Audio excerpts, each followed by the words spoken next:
Klein held his breath with his back against the wall as he faced the darkness of the corridor. What's Captain doing?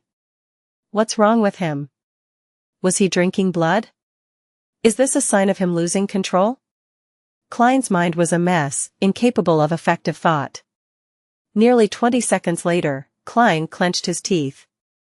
With the help of the control he had over his body as a clown, he silently made his way down the stairs. Later, he then intentionally took heavier footsteps and made his way back to the door of Madame Sharon's bedroom. Klein looked in to see the captain wrapping sealed artifact 3-0271 with the black cloth. His expression was serious, his face clean. It was as though what Klein had seen just now was only an illusion. Glancing sideways, Klein saw nothing abnormal with Kenley's body. It was the same as it had been. He inhaled and asked, "Captain, how am I going to confirm if those servants are still asleep? I can't make an accurate judgment just based on spirit vision alone. They'll have various emotional reactions due to their dreams which will be reflected in the color of their auras." Dunsmith fiddled with the spirit medium mirror and was silent for a few seconds. He said with a raspy voice, "I'm sorry. I forgot about that. I've made too many mistakes tonight. There's no need for you to check, I'll confirm it." He lifted his hand and pressed his glabella, then he closed his eyes, allowing formless ripples to spread towards the first floor. It was crystal clear to a nightmare if anyone was asleep or not. Klein froze when he saw this. He looked down and bit at the insides of his lips. "Captain, were you really drawing me away just now? What are you doing? Do you know what you're doing?" He abruptly turned to look at the window, only to see the crimson moon hanging high in the sky, seemingly unchanged for thousands of years. After collecting himself, Klein used the cover of picking up his tarot cards, revolver, half-top hat, and other items to closely examine the corpses of Kenley and Madame Sharon. They maintained the same look as when they died, but their skin was turning pale at a rapid rate. They also had tinges of blue and black marks. "It's a little weird, they seem to be missing something. It's not something specific, but more of a feeling," Klein muttered to himself. He felt his hair stand on end due to the chilly wind blowing through the shattered window. At that moment, Dunn opened his eyes and said in a deep voice, "They're all still asleep, but some of them are close to waking up." That's good, that's good." Klein looked at the captain, not knowing what he was saying. Dunn surveyed the surroundings and said, "Clean up the scene, then get someone from the nearest police station to come over. Oh, and make a trip back to Zutland Street and get Fry to come help out." Klein gave the captain a deep look and nodded with his teeth clenched. "Okay."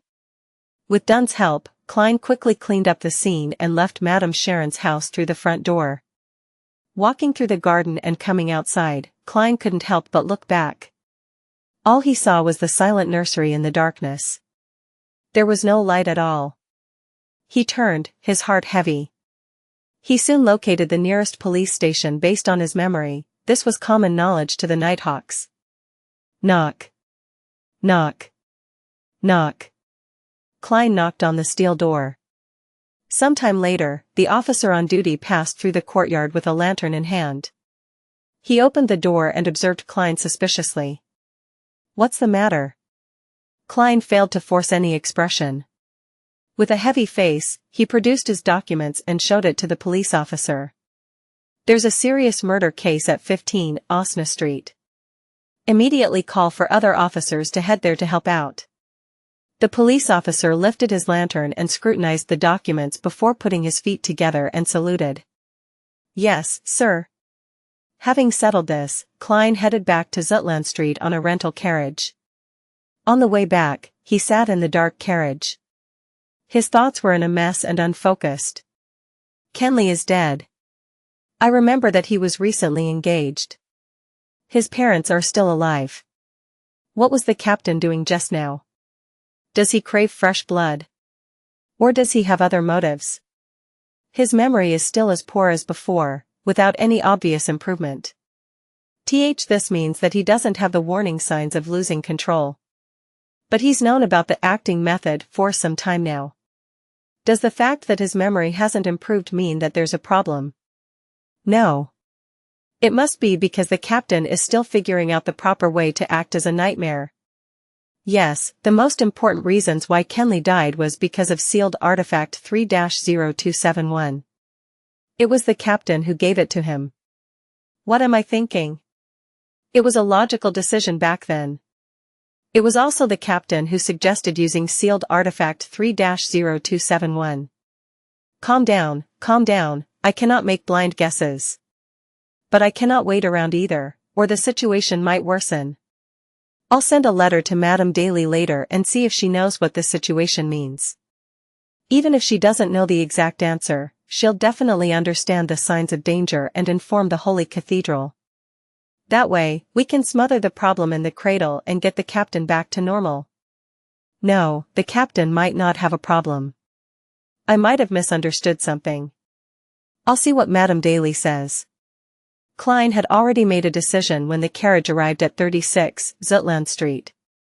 He was no longer flustered and helpless as before. He went up the stairway toward the entrance of the Blackthorn Security Company with heavy steps and opened the door from a key he fished out. The familiar setting calmed him down considerably. It reminded him of how he felt when he asked the captain for help every time something was wrong. Taking a deep breath, Klein went to the recreation room and found Fry reading alone under the gas lamp. Fry turned to look at Klein, his cold face revealing a look of concern and worry. Did something happen? Where's Captain and Kenley? Klein replied with a raspy voice, Kenley's dead, he died at Madame Sharon's hands. We all made mistakes. The captain is guarding the scene. He needs your help there. Before they left, the captain had informed Fry about the general situation. He told Fry that if they weren't back within 2 hours, he was to send a telegraph to the Holy Cathedral. Similarly, since they had to apply for sealed artifact 3-0271 and enter Cheney's Gate at night, Royale, who was guarding Cheney's Gate, was also notified of the mission. According to the internal guidelines of the Nighthawks, a captain could permit the opening of Cheney's Gate at night. If the captain was present, then only the captain could enter. Fry froze for a moment, then he let out a sigh. He drew a crimson moon on his chest. He put on his coat and hat and headed out the door. When he walked past Klein, he suddenly said softly, "You don't need to blame yourself. Making mistakes is something we can never avoid. We must always trust our partners." Yeah. Klein closed his eyes, his vision turning blurry. Klein and Fry first headed to the basement to notify Royale before locking the door to the Blackthorn Security Company and rushing to Madame Sharon's house. It was nearing dawn by the time they got Kenley's corpse and Madame Sharon's half-decapitated body back. Dunn stood in front of the mortuary, silently looking inside. It was some time before he turned to Klein and said, "Go home first. You just experienced an intense battle, you must be exhausted." "All right." Klein didn't reject the suggestion. He puckered his lips and stole a glance at the captain before quietly leaving the Blackthorn Security Company. He took a carriage back to Daffodil Street.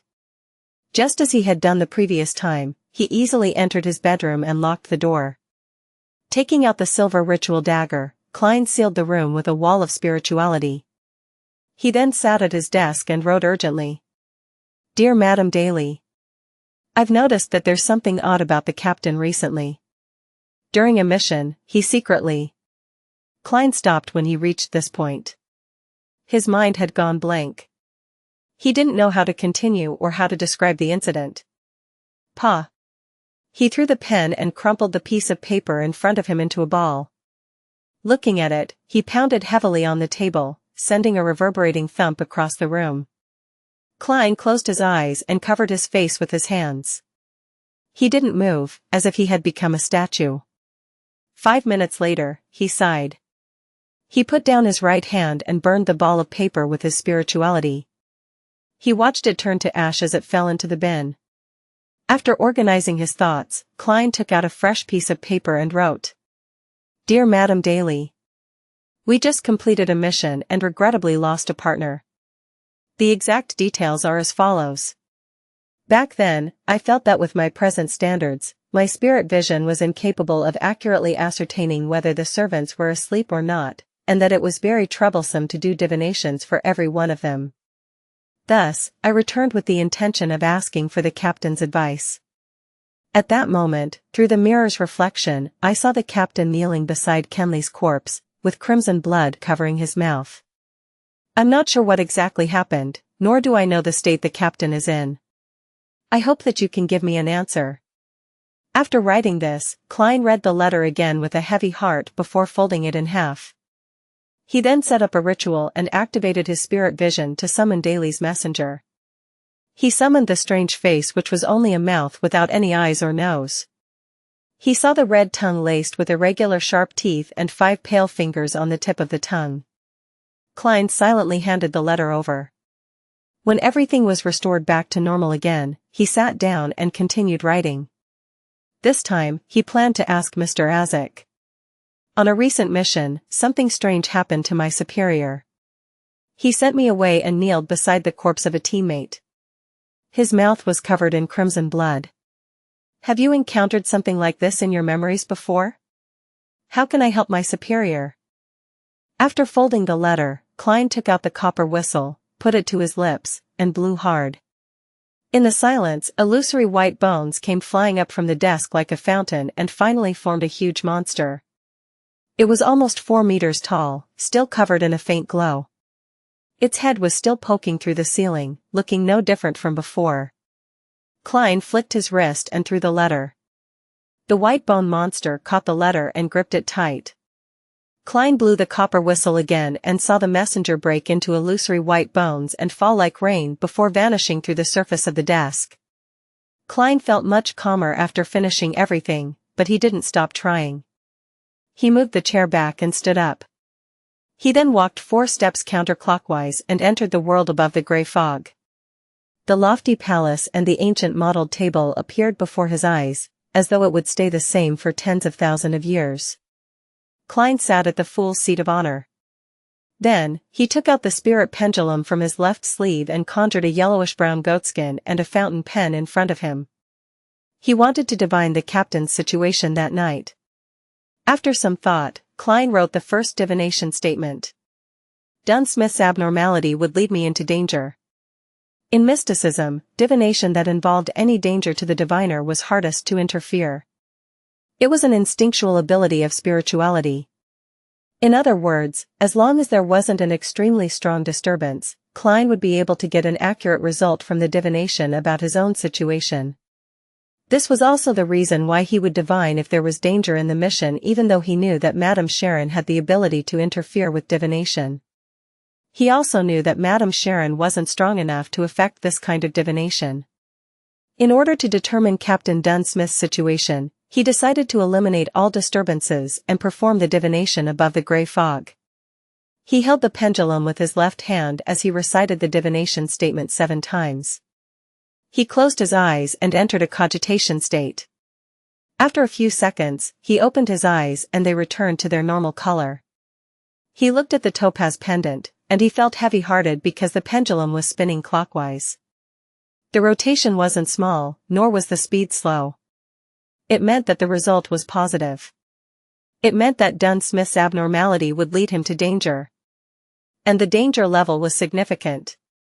After he closed his eyes, Klein wiped away the previous content and wrote down a new divination statement. The reason for Dunsmith's abnormality. He put away the topaz pendant and leaned back into the chair. He recited the divination statement as he entered a dream with the aid of cogitation.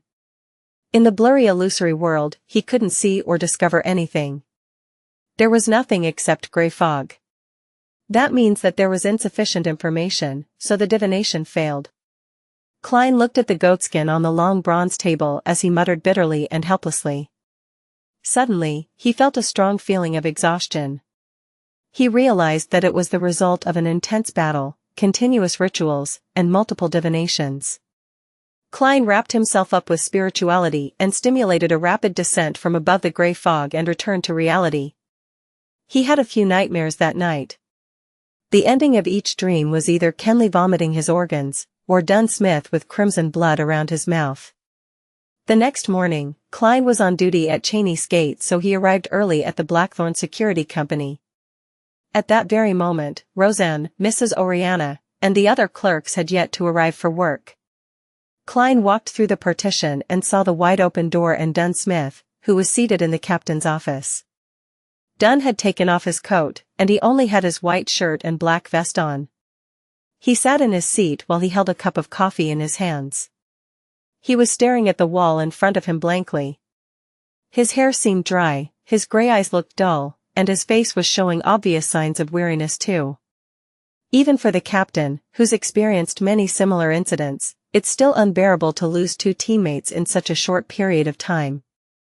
Klein's heart winced as the scene of the shattered full-body mirror reflecting Dunn kneeling before Kenley's corpse with his face covered in crimson blood appeared once again. Klein clenched his teeth and looked away. After nearly 20 seconds, he composed himself and extended his hand to knock on the captain's door. Knock. Knock. Knock. Dunn put down his coffee cup as his gray eyes became deep again. He took a deep breath and said, "I've reported the matter to the Holy Cathedral," and they gave an initial reply. The church will compensate Kenley's family with £3,000, and the police department will give £1,000 as bereavement payment. A total of £4,000. To most middle-class citizens, that's wealth that can't be earned in a lifetime. Kenley's weekly salary was £7, making an annual income of £364. Adding in any bonuses and additional income, he would make at least £380. £4,000 is equivalent to 10 years of his income. Such wealth can provide at least £200 of income a year. Although money cannot make up for the loss of Kenley, it's the only effective thing at the moment. Klein had many thoughts passing through his mind before he finally sighed. That's all we can do. The Church of the Evernight Goddess couldn't be faulted when it came to such matters. Dunn pulled his collar and said in a deep voice, "Go to the basement and take over Royale's shift." "All right." Klein nodded slightly. He turned around and walked towards the door. Then, he heard Captain add as though he was talking to himself, "We'll send Kenley home later." Send Kenley home? His father, his mother, his siblings, his fiancée, how will they react? Klein's heart tightened, and he was somehow glad that he didn't have to face such sorrow. He knew it was the mentality of an escapist, but he was really afraid of seeing the agony in the eyes of Kenley's parents, or how his fiancée would seem to lose her soul. He was afraid to see their expressions of hidden resentment and afraid of hearing their sobbing. Klein quickened his pace and hurried to Cheney's gate. He completed the shift change with Royale in silence. He sat in the duty room and occasionally took out his silver pocket watch and watched the time pass by slowly. After an unknown period of time, Klein suddenly heard illusory sounds that overlapped one another. He saw the 4 black dots appear on the back of his hand and understood that it was either Justice, the hanged man, or the sun praying to him. He had no way to answer them immediately. He could only wait till the notification ended, for more prayers to come, and until the next morning when he returned home. Having just fished his keys to open the door to his house, Klein saw the maidservant Bella wiping the dining table while his sister, Melissa, who was dressed up, and his brother, Benson, came downstairs. "Didn't you just go to Mass last week?" Klein asked curiously. Benson smiled and said, "That sounds like the memory of a person who hasn't gotten any sleep the entire night." "Huh?" Klein looked even more confused. "Today is the first day that the Return of the Count will be releasing tickets for sale," Melissa explained. Klein smacked his forehead and took off his hat. "I've been too busy recently. I totally forgot about it. Especially these past 3 days." He added with a sigh. Melissa looked at him with concern and said, "Your breakfast is in the kitchen. Eat it and get some sleep. Benson and I thought that since we're going out, we might as well drop by St. Selena Cathedral to have Massachusetts." "All right." Klein waved and bade his brother and sister farewell. He had a simple breakfast and returned to his bedroom. After he did the preparatory work, he took 4 steps counterclockwise and entered the world above the gray fog. He saw that Justice and the hanged man's corresponding crimson stars were burgeoning and shrinking faintly. He extended his right hand and emanated his spirituality. Then, blurry images formed before Klein's eyes. Miss Justice's prayer sounded in his ears. I pray for you to listen. Because of the Kalangos incident, my father hired a Beyonder to protect me. There are also others who are watching over me secretly. It wasn't easy for me to finally find an opportunity to pray to you. I would like to apply for leave from the gathering next week. I believe this will pass soon. Klein subconsciously glanced at the blurry image. The image was filled with fog, and there seemed to be a huge bathtub with rippling water. Miss Justice was wrapped in a bath towel. He retracted his gaze and started listening to the hanged man's prayer. His description was different from Justice's, but he was making the same request. He too needed to ask for leave due to the aftermath of Kalangos' death.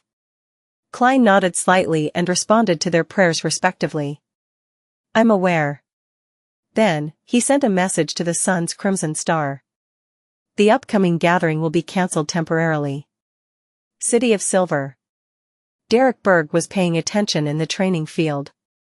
The sky above his head was still dark, with occasional flashes of lightning that lit up the sky. Suddenly, his vision went blurry before he saw the thick fog and the ancient palace that looked like the home of a giant. He also saw Mr. Fool, who sat in the depths of the gray fog. The upcoming gathering will be cancelled temporarily. His voice reverberated, but the view before Derek had already returned to normal. He wasn't shocked at such a magical incident because Mr. Fool contacted him in this manner to remind him before every gathering. Derek looked up at the woman in front of him subconsciously, a member of the City of Silver 6-member council, Shepherd Lovia. This terrifying expert kept switching between a smile and being aloof. She told every young man at the training field that they would join the patrolling troops soon and rid the dark monsters in the vicinity. That wouldn't be training anymore. Elder Lovia didn't notice anything strange. She seems to be getting weirder. Is it because there's a high-sequence Beyonder's evil spirit among the souls that she grazes?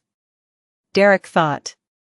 Klein returned to his bedroom, threw himself into bed, and quickly fell asleep. He dreamed about what had happened these past few days. Suddenly, he felt like he was being shaken by someone, and he suddenly woke up. Klein opened eyes and saw a gigantic white bone hand. The hand paused and threw the letter on the bed. Then, it vanished into thin air. Mr. Azek's reply. Klein grabbed the letter, full of hope. Klein opened the letter, feeling both expectant and nervous before he began reading Azek's reply. I thought about a few possibilities regarding the scenario you described, and I remembered a few things about vampires and mutants. Natural vampires were already on the brink of extinction before the dragons and giants bowed out of the stage of world history. Later on, they might occasionally be discovered. The vampires we usually talk about, as well as those mentioned in folklore, are more similar to Beyonders. I recall that the name of a potion in a particular pathway is called vampire. If your superior is now in a half-insane state, then it's very likely that he mistakenly consumed such a potion. The result of mixing two potions from different pathways makes a half-insane state a certainty. Yes, I vaguely remember the pathway of the Evernight, which is also the sleepless pathway as you know it, can be interchanged at high sequences with the pathway of death and the pathway of giants. But it doesn't include the vampire pathway. Of course, we cannot rule out the possibility that your superior might have accepted it willingly. After all, vampires have a long life, an exceptional constitution, and excellent looks. When compared with these benefits, accepting a state of half-insanity is reasonable. Klein froze when he read the letter. He didn't expect Mr. Azek to provide him with this much information. The death pathway is also known as the corpse collector pathway. It can be interchanged at high sequences with the sleepless pathway. I knew about this from Emperor Rozel's diary. But to think that it can also be interchanged with the giant pathway after sequence 4. The giant pathway is the one that the City of Silver possesses, which is also the present-day god of combat pathway. I've always suspected that giant King Ormer was the ancient god of combat. Yes, Emperor Rozel's diary described the Church of the Evernight Goddess and the Church of the God of Combat as mortal enemies. Could this be because the pathways they possess can be interchanged at higher sequences? If I follow this line of thought, I can find an explanation as to why the three ancient churches, the Church of the Lord of Storms, the Church of the Eternal Blazing Sun, and the Church of the God of Knowledge and Wisdom, are at odds with each other. That's because the pathways of Sailor, Bard, and Reader can be interchanged at high sequences. Yes, during the end of the previous epic, the Pale Era, it's likely that the fall of death was caused by the Evernight Goddess and the God of Combat. The captain is perfectly fine usually, other than his poor memory. He doesn't show any signs of half insanity. I can rule out the possibility of him consuming the vampire potion. Mr. Azek has recalled quite a number of things recently.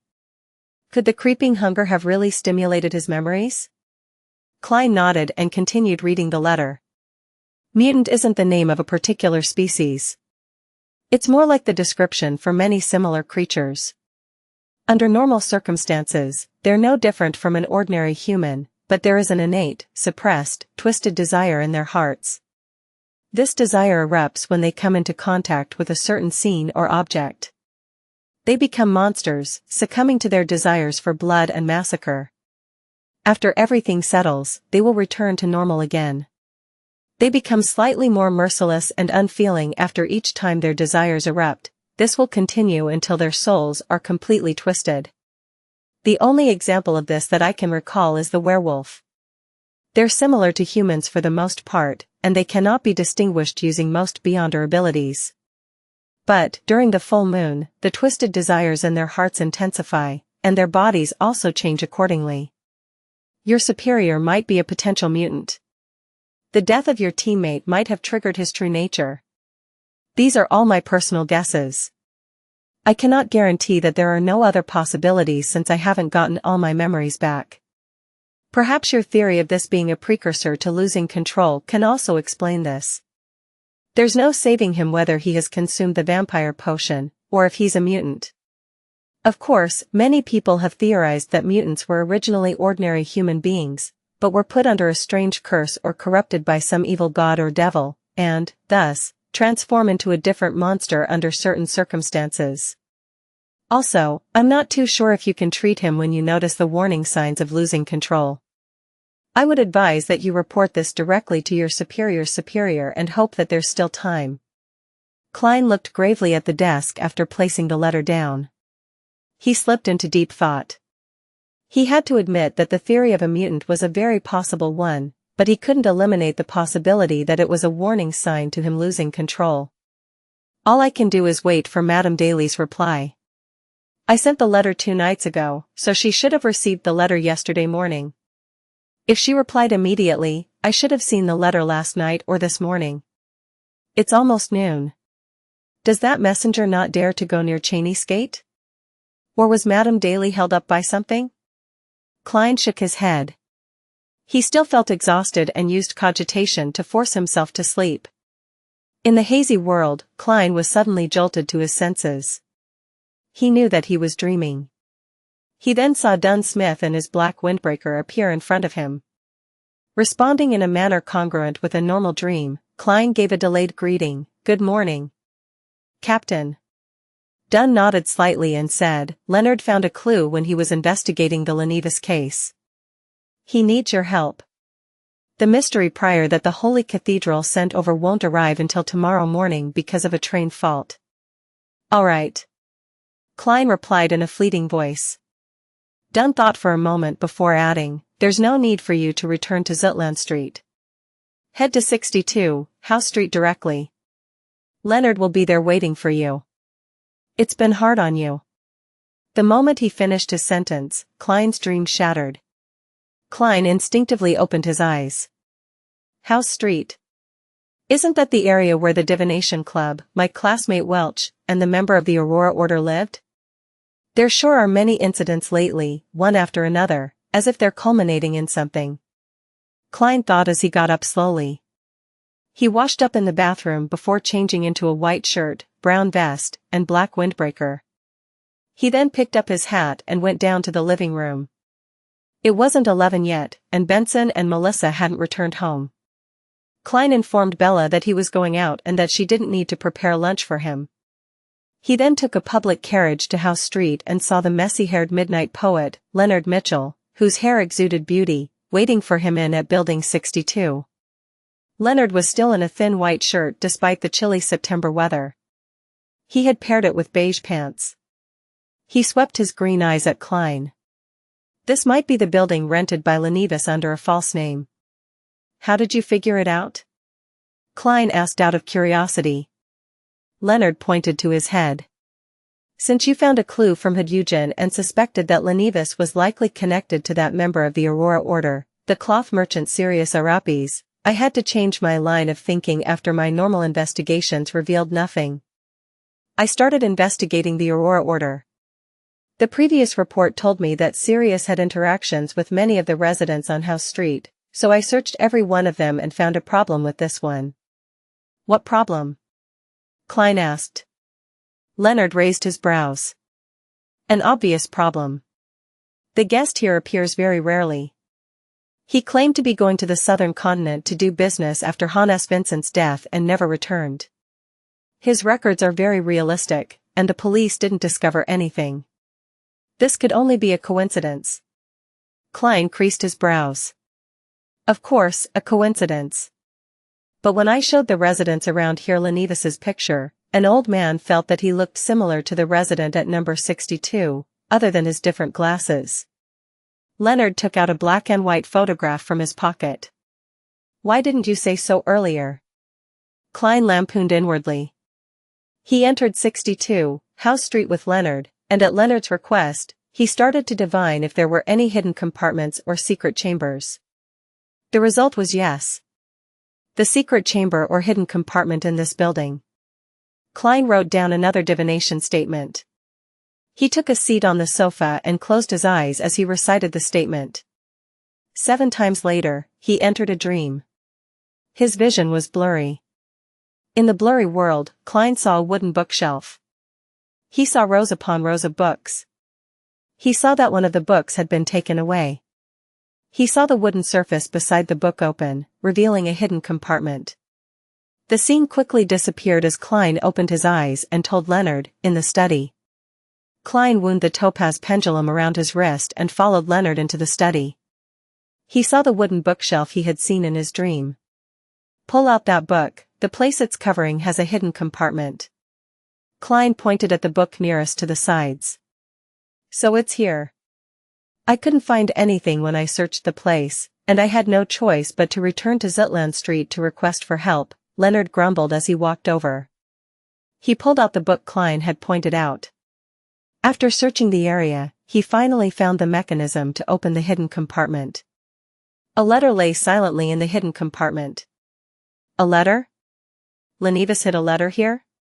Klein found it extremely strange. After he divined to see if there was anything dangerous within the letter and received a negative answer, Leonard picked up the letter and opened the unmarked envelope. Leonard pulled out the letter within and unfolded it. Klein leaned forward to get a look of its contents. All he saw were the first few paragraphs of the letter. Ha ha ha, congratulations. Congratulations on finally finding this letter. This means that you're not too stupid, nor too slow. You qualify to take part in this game of life and death that I've designed. Child laborers that die before their time. Factory workers who seldom live past 10 years after entering the factory because of their working conditions. Female workers who risk severe illnesses for a meager salary. I see boundless resentment surrounding every factory, turning the surroundings oppressive and gloomy. This is the worst of times, and also the best of times.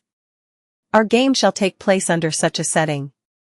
Fools, prepare yourselves, I'm going to issue you a hint. Klein and Leonard lifted their gaze from the letter and exchanged glances. They muttered, he's crazy, right? Ligh is secretly a lunatic? A lunatic who truly has a delusional disorder and an antisocial personality. Klein thought and felt a tug at his heartstrings. He quickly redirected his gaze to the letter. Ladies and gentlemen, the hint is that I've placed a bomb in Tingen, a bomb that will grow stronger over time. Seek it and finish it before it explodes. If you lose the game, there will be a boom, and the entire city of Tingen will be reduced to a ruin. trust me, I'm not lying at all about this. Ligh, who enjoys giving his friends pleasant surprises. A bomb? Klein looked at Leonard and muttered to himself, perplexed. Leonard held the letter up to the sunlight and looked as he flipped it around. He didn't find any other clues. The term bomb is probably an expression. I've never heard of a bomb that can grow stronger. Klein creased his eyebrows and said thoughtfully, no, I mean, he might be using bomb to reference something in mysticism. Such as an evil ritual that continuously accumulates power. Leonard cocked his head as though he was listening to something when suddenly, his facial expression grew solemn. He nodded as his green eyes constricted. Maybe you're right. Isn't there a description at the beginning of the letter? Child laborers that died before their time, factory workers who seldom live past 10 years after entering the factory because of their working conditions, female workers who risk severe illnesses for a meager salary. Boundless resentment surrounding every factory. Perhaps, that might be the energy source that constantly strengthens Lighn's bomb.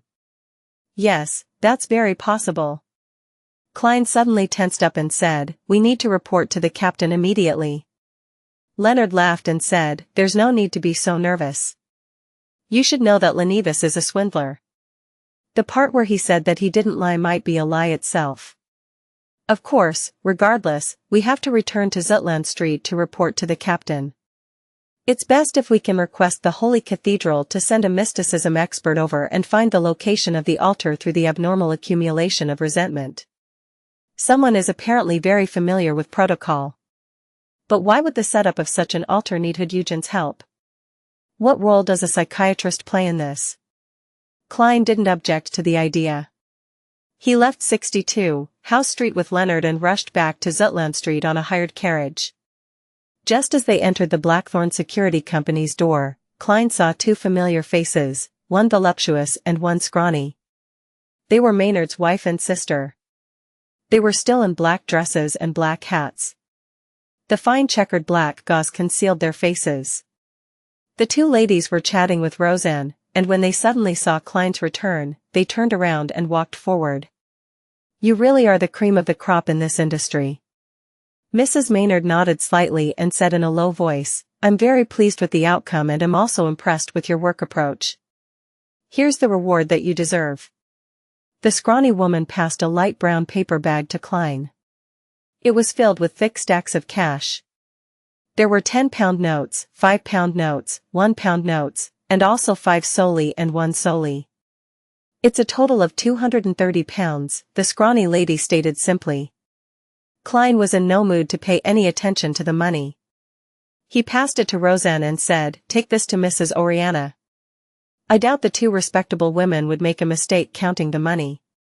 At that moment, the corner of his eyes caught the Tingen City Honest paper in Mrs. Maynard's hands. On the most eye-catching spot on the front page, there were two pieces of news. Old Baron's widow dies in involvement with MP Maynard's murder. Mayor Dennis takes the blame for the worsening public security in Tingen for the past 3 months and resigns. So that's the official excuse for Madame Sharon's case? I've yet to read the newspaper today. Klein nodded at the two ladies and followed Leonard through the partition to the captain's office. How was it? Did you find any clues? Dunn Smith closed his document, lifted his head, and looked at Klein and Leonard with his deep gray eyes. We found a letter that was left behind by Ligh.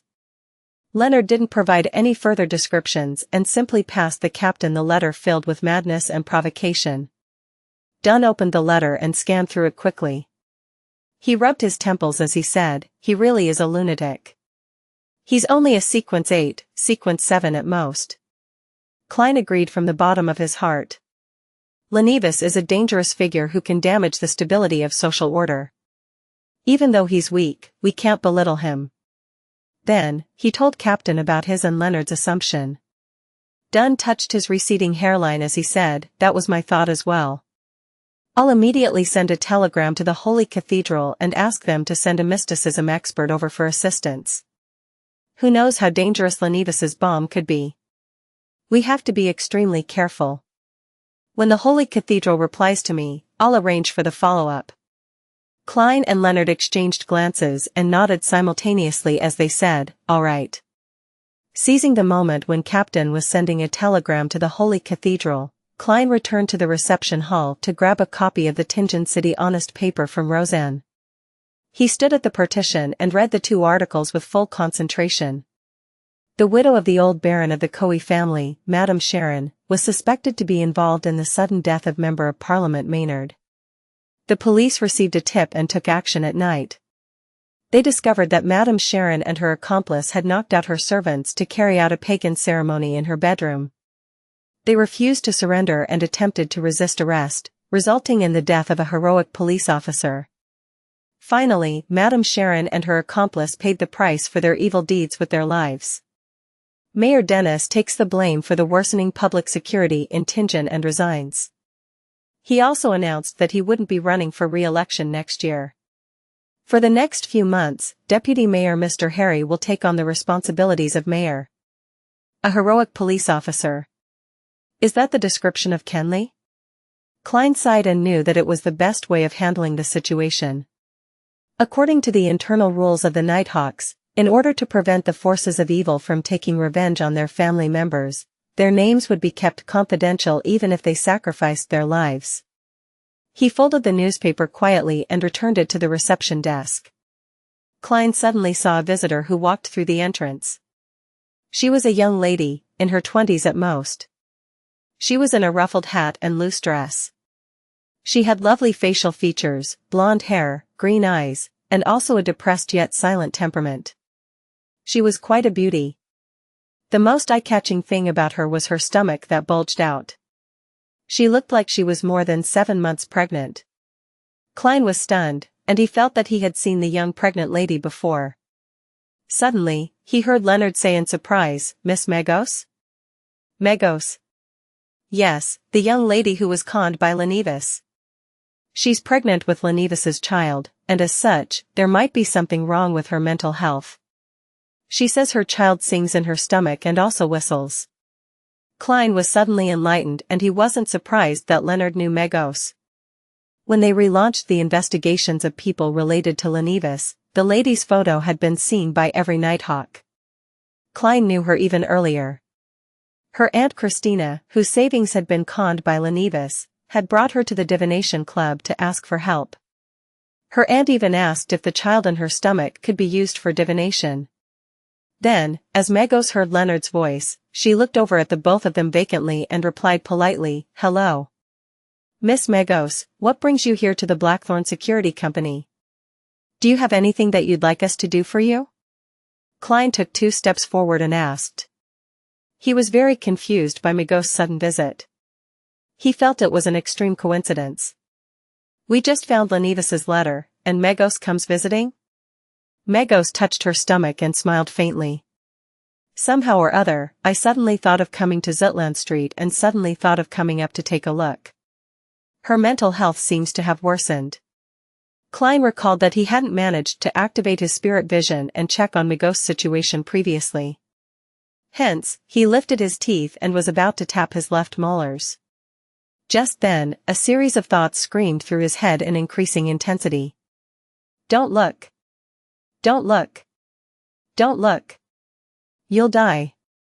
You'll die if you look. You'll die if you look." Klein stood rooted on the spot like a statue as his forehead was covered in cold sweat. It was like having a deep and heavy nightmare that he nearly couldn't wake up from. Suddenly, he understood something.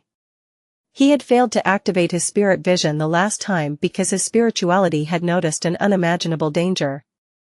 It slowed him down subconsciously, so he missed the opportunity and forgot the follow-up. At that point, Klein had yet to digest the seer potion entirely, and he had yet to advance to sequence 8, so the warnings of spirituality were very subtle and difficult to notice. But now, Clown's spiritual foresight was so clear and obvious. After nearly 20 seconds, Klein finally shook off his paralysis. He looked sideways at Leonard and realized that the midnight poet was also covered in cold sweat, and his eyes were filled with horror. Suddenly, Klein understood what the Bon Lenivas was referring to. "It's the baby in Megos' stomach. It's the baby that he left behind." Klein suddenly associated the description in the letter with Hood Eugen's answers, and he suddenly remembered something that he read in Emperor Rozel's diary. I started the Industrial Revolution with my own hands and personally ushered in the age of steam and machinery, but this will only become the hotbed for the descent of an evil god upon this world? Klein's pupils constricted as he thought of a possibility that he instinctually refused to admit. No. That's not right. The baby in Magos' stomach can't be the son of some evil god or an evil god waiting to descend upon the world. No. Why would Hood Eugen do such a silly thing? Although his psychiatrist power can help Lenivus fool Magos and use her as a spawning vessel in her semi-unconscious state. No. The resentment of child laborers that died before their time, and the factory workers and female workers who live less than 10 years aren't helping the son of an evil god to grow rapidly. No. Why you may not look directly at God. Klein instinctively reached for his pockets. He held the flaring sun charm in one hand and Azek's copper whistle in the other. He acutely noticed that the cold, gentle beyonder feedback of the latter had vanished as if it was being suppressed by an invisible power. However, the former was still warm and comforting. Making use of this comforting feeling, Klein entered a half-cogitation state. He blocked out his feelings of worry and didn't leave anything to chance. He turned and shot a look at Leonard Mitchell, then tipped his chin toward Magos. He then controlled his expression with his clown abilities and smiled at Magos. Do you want coffee, black tea, or nothing at all? Magos stroked her stomach as if she was listening to something. A cup of warm water. I suddenly thought of chatting with you guys about Lenivus. I have the feeling that you know a lot. Who told you that? Leonard was no longer the frivolous guy that he usually was. His smile had turned rather stiff. Magos suddenly giggled. My child told me. He knows a lot. He's very smart. Klein fought back the urge to curse. He turned to the partition and signaled to Leonard to keep Magos calm. Leonard forced a smile and pointed toward the sofa. That's exactly what I'd like to talk about. We want to have a chat with you about Lenivus. Behind the receptionist desk, Roseanne looked on in confusion. She suddenly realized that she didn't need to do anything. Klein quickly made his way past the partition and directly pushed open the door to Dunn Smith's office, then closed the door with a bang. He saw Dunn looking shocked before turning serious and saying in a heavy voice, Captain, something serious has happened. I know what Lenivus meant by bomb. Dunn stood up and pointed outside. Magos? He had obviously heard Leonard's shocked exclamation, but he was unable to see the looks of fear and cold sweat on his teammates' faces. Klein nodded and explained quickly, I tried to activate my spirit vision to observe Magos to ascertain her mental condition, but my spirituality stopped me from making the attempt. It kept warning me not to look, that I would die if I did so. This made me recall a saying, you may not look directly at God. Even if the fetus in Magos' stomach isn't an evil god attempting to descend upon this world, or the spawn of an evil god, it's definitely a legendary creature.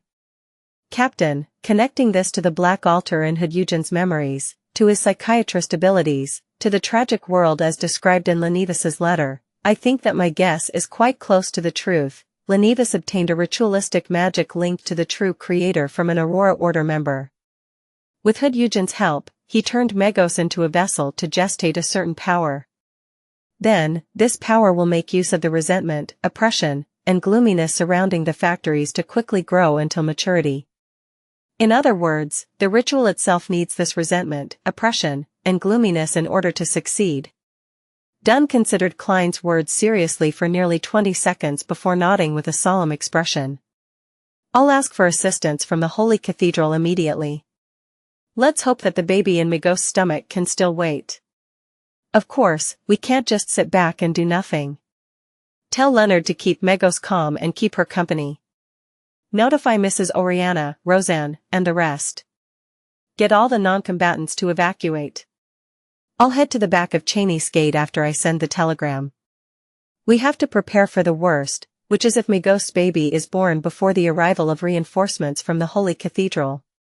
As captain of the Tingen Nighthawks, I have the authority to use Saint Selena's ashes during emergencies. Saint Selena's ashes. The ashes of a high-sequence beyonder. The core seals within Cheney's gate.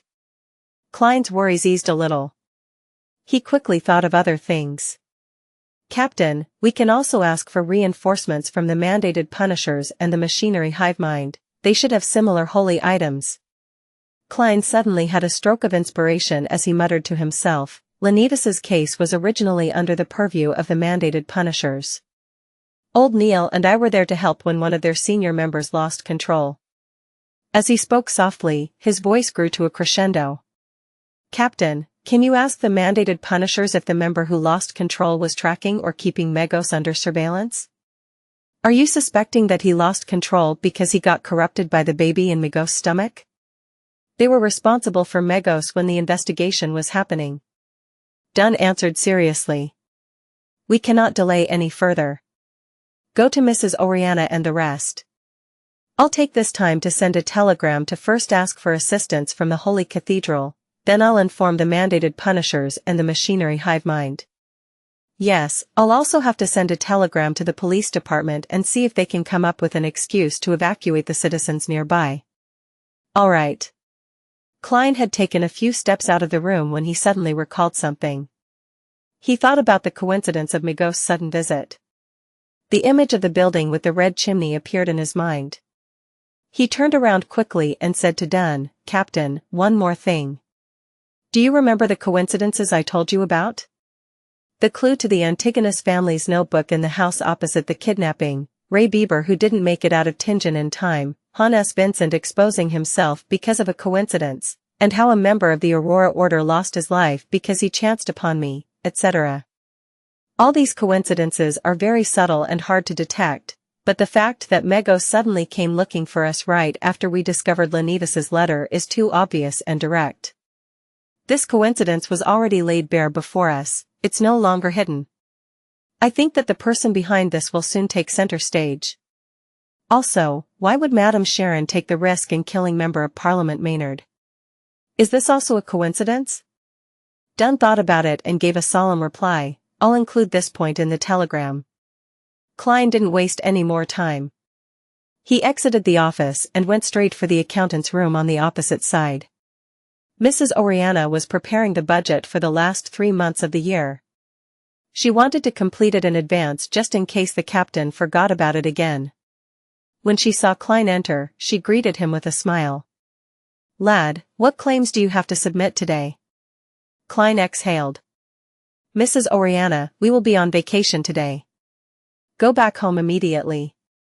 Oriana froze for a while, looking at the serious face before her in a daze. A few seconds later, she stood up in a fluster. All right. Klein added in a hurry, help me inform the rest of the clerks in the office and the armory. I'll inform Roseanne. Yes. Oriana didn't even pack. She grabbed her handbag and hurried out of the accounting office. She turned and stared at Klein after entering the corridor. She drew a crimson moon near her chest and said, all of you will be blessed by the goddess. Thank you. Klein replied in silence. He made his way past the partition into the receptionist area only to see Leonard chatting with Megos about Leonidas, his expression rigid. Klein leaned toward Roseanne as he filled up a cup of warm water. He then whispered, go home, it's dangerous here. Come back tomorrow. Roseanne opened her mouth in shock but closed it again after seeing Klein's stern expression. She lowered her head and packed for about 10 seconds before picking up her bag and leaving the receptionist area. Just as she was walking past Klein, she bit on her lip and whispered, to be honest, I respect the Nighthawks as much as I hate other people who become Beyonders. After seeing the clerks evacuate the Blackthorn Security Company, Klein brought warm water to Megos, bent his back, and placed it on the table in front of her. I have something to settle, I'll be back soon. As he stood up, he took the opportunity to lean in towards Leonard's ear and whispered, keep her here. Leonard clenched his teeth and widened his mouth into a grin. He continued his conversation with Megos and noticed that Megos was getting a little restless, as though she was losing her focus. Klein returned to the captain's office, only to realize that Dunn had already gone underground. There was a telegram on the table. It was the reply from the mandated punishers. Yes. We will be there immediately. Yes. The mandated punisher did lose control because of Megos. Klein couldn't calm himself down as he made his way to the corridor. He didn't know if he was waiting for the captain to retrieve the holy ashes or for reinforcements to arrive. I wonder if high-sequence beyonders can teleport. I don't think so. He paced around a few times, suddenly feeling peaceful. He saw that the gas lamps on both sides of the corridor were now dyed a faint blue. Amid the darkness, Dunn followed the stairs into the corridor. In his palm was a square, palm-sized box of ashes. This box looked as though it was made out of pure silver, but it also felt like it was human bones. It was carved with many mysterious patterns. Klein felt colder the closer he was to the box. It was as if the cold was rapidly seeping into his blood. Dunn's face was bathed in an icy blue light. He told Klein, "Go to Cheney's Gate and pick out a sealed artifact with the highest defensive ability. Decide exactly which one with your own judgment. I've already told Xianxia and the keepers inside. Take note of the hidden threats. Of those, there are 3 grade 2 sealed artifacts, which are... Oh, now that I've taken out the ashes of Saint Selena, Xianxia and the keepers cannot leave their positions now." At this point, Fry and Royale were both at Kenley's house for the funeral preparations. The Archbishop at Saint Selena Cathedral had gone to the countryside to preach. All right. Klein didn't hesitate, immediately turning towards the basement. When he was nearing the intersection, Klein suddenly stopped. He knew that most of the sealed artifacts behind Cheney's Gate at Tingen City were grade 3 and wouldn't have much of an effect on the baby in Megos' stomach. It was, at the very least, a legendary creature. The mutated sun's sacred emblem might work, but it takes too long to have an effect. It's unsuitable for this. There are only 3 grade 2 sealed artifacts in Tingen City, and they're all very dangerous artifacts that can easily result in my death. I estimate their powers to be about the same as my flaring sun charm, so I cannot have too many reservations later. I'll use the flaring sun charm without any hesitation. It would definitely be as powerful as a grade 2 sealed artifact. After all, it has the power of divine blood in it. Klein's mind whirled as he nodded indiscernibly. He felt for the flaring sun charm and Azek's copper whistle in his pocket, but he was surprised to find that the sensation of the latter was back. Regardless of whether it was useful or not, Klein took out a pen and paper set that was used for divination and wrote a short message. The person who made my fate disharmonious and stole the skull of your child has appeared. He has arranged for Megos to enter the Blackthorn Security Company at 36 Zutland Street. It's highly likely that Megos is harboring the son of an evil god. The situation is very urgent. He put away his pen and folded the piece of paper. Klein took out the copper whistle at the intersection and blew, then watched the giant skeleton messenger appear before him. In the corridor within the deep and serene basement, the nearly 4-meter-tall bone messenger disappeared before Klein's eyes after taking the letter. When all that was left of the surroundings were the classic gas lamps embedded in the walls, he put away Azek's copper whistle and walked towards Cheney's Gate. As he was writing the letter, he had already decided on which sealed artifact to pick. Firstly, it would be almost impossible for the grade 3 sealed artifacts to have any effect on the baby in Megos' stomach. Unless it was an item like the mutated sun's sacred emblem which had hidden powers. But, at that very moment, in such a situation, Klein wasn't in the mood to explore or research a secret that might or might not exist. Plus, most sealed artifacts would carry a certain level of danger for the user. So, Klein eliminated the grade 3 sealed artifacts that would weaken the user without affecting the enemy. Secondly, the Tingen Nighthawks didn't have any grade 1 sealed artifacts and only 3 grade 2 artifacts. That was originally a secret that Klein wasn't allowed to know, but due to the urgency of the situation, Dunn made use of an emergency clause and told him the general situation.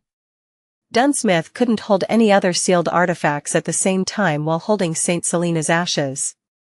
And behind the Tingen City's Cheney's Gate, there were 3 grade 2 sealed artifacts, 2-030, 2-078, and 2-105. The name of 2030 was inexhaustible poison. It originated from a beyonder with an unknown sequence name who suddenly went mad and cut his wrist to commit suicide. He let his blood flow into an ordinary silver cup. But when his blood ran dry, the silver cup wasn't filled, and the liquid in the cup became crystal clear and alluring. It was a temptation that even a sequence 5 beyonder had failed to resist. After he drank the liquid, he died of poisoning on the spot. After the person died, the poison seeped out through his pores and pooled together again. Its volume was the same as before he drank it. Not one bit less. Dunn said that the researchers in the Holy Cathedral suspected that the poison could kill a high-sequence beyonder. However, the question lay within the fact that it was almost impossible for a high-sequence beyonder to be tempted to drink it. Furthermore, the traits of 2030 were obvious, so no one would consume it by accident. If one wanted to poison them, they had to first capture them, seize control of them, and then force it down their throat. But then, why go through the trouble? 2030 would constantly tempt the living things around it to drink it. The user had to be fully focused on resisting its power. Any slight negligence would make one drink the poison as though it was only natural to do so. When Dunn finished his description, Klein decided, almost instantly, to not pick that sealed artifact. The name of 2078 was Door of Death. Its appearance was like a normal wooden door. Any living thing that passed through it would die instantly. No high-sequence beyonder had ever participated in the test. It possessed living traits and constantly attempted to escape. It could change its appearance and disguise itself into pre-existing doors. If the user made any mistakes, he would lose control of it. Then, he would need to be careful and not pass through any door near him. He would have to try to wait at the original spot for help or break through a wall to escape. Klein thought of using 2078, but after re-evaluating the latter two, he felt that the intuition of a legendary creature would be very sharp and would be able to differentiate whichever door was the door of death. In the end, he decided to pick 2-105. The name of the sealed artifact was Blood Vessel Thief. It looked like a thick, stiffened blood vessel.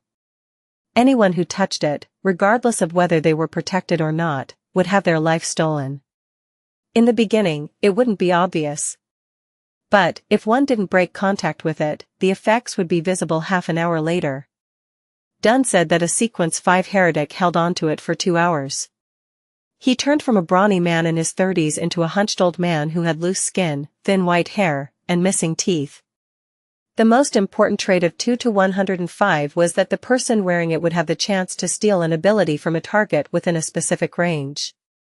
Even high-sequence beyonders could be robbed of their abilities, but the probability was smaller. Within a 10-minute time period, the person who was robbed would lose the corresponding ability while the person who wore the item would be able to use the ability skillfully. 10 minutes later, the ability would vanish, and the person who was robbed would need to wait a couple of days to recover. Regardless of whether it works or not, it will at least raise the probability of success from 5% to 10%. I'm the king of yellow and black who wields good luck, after all.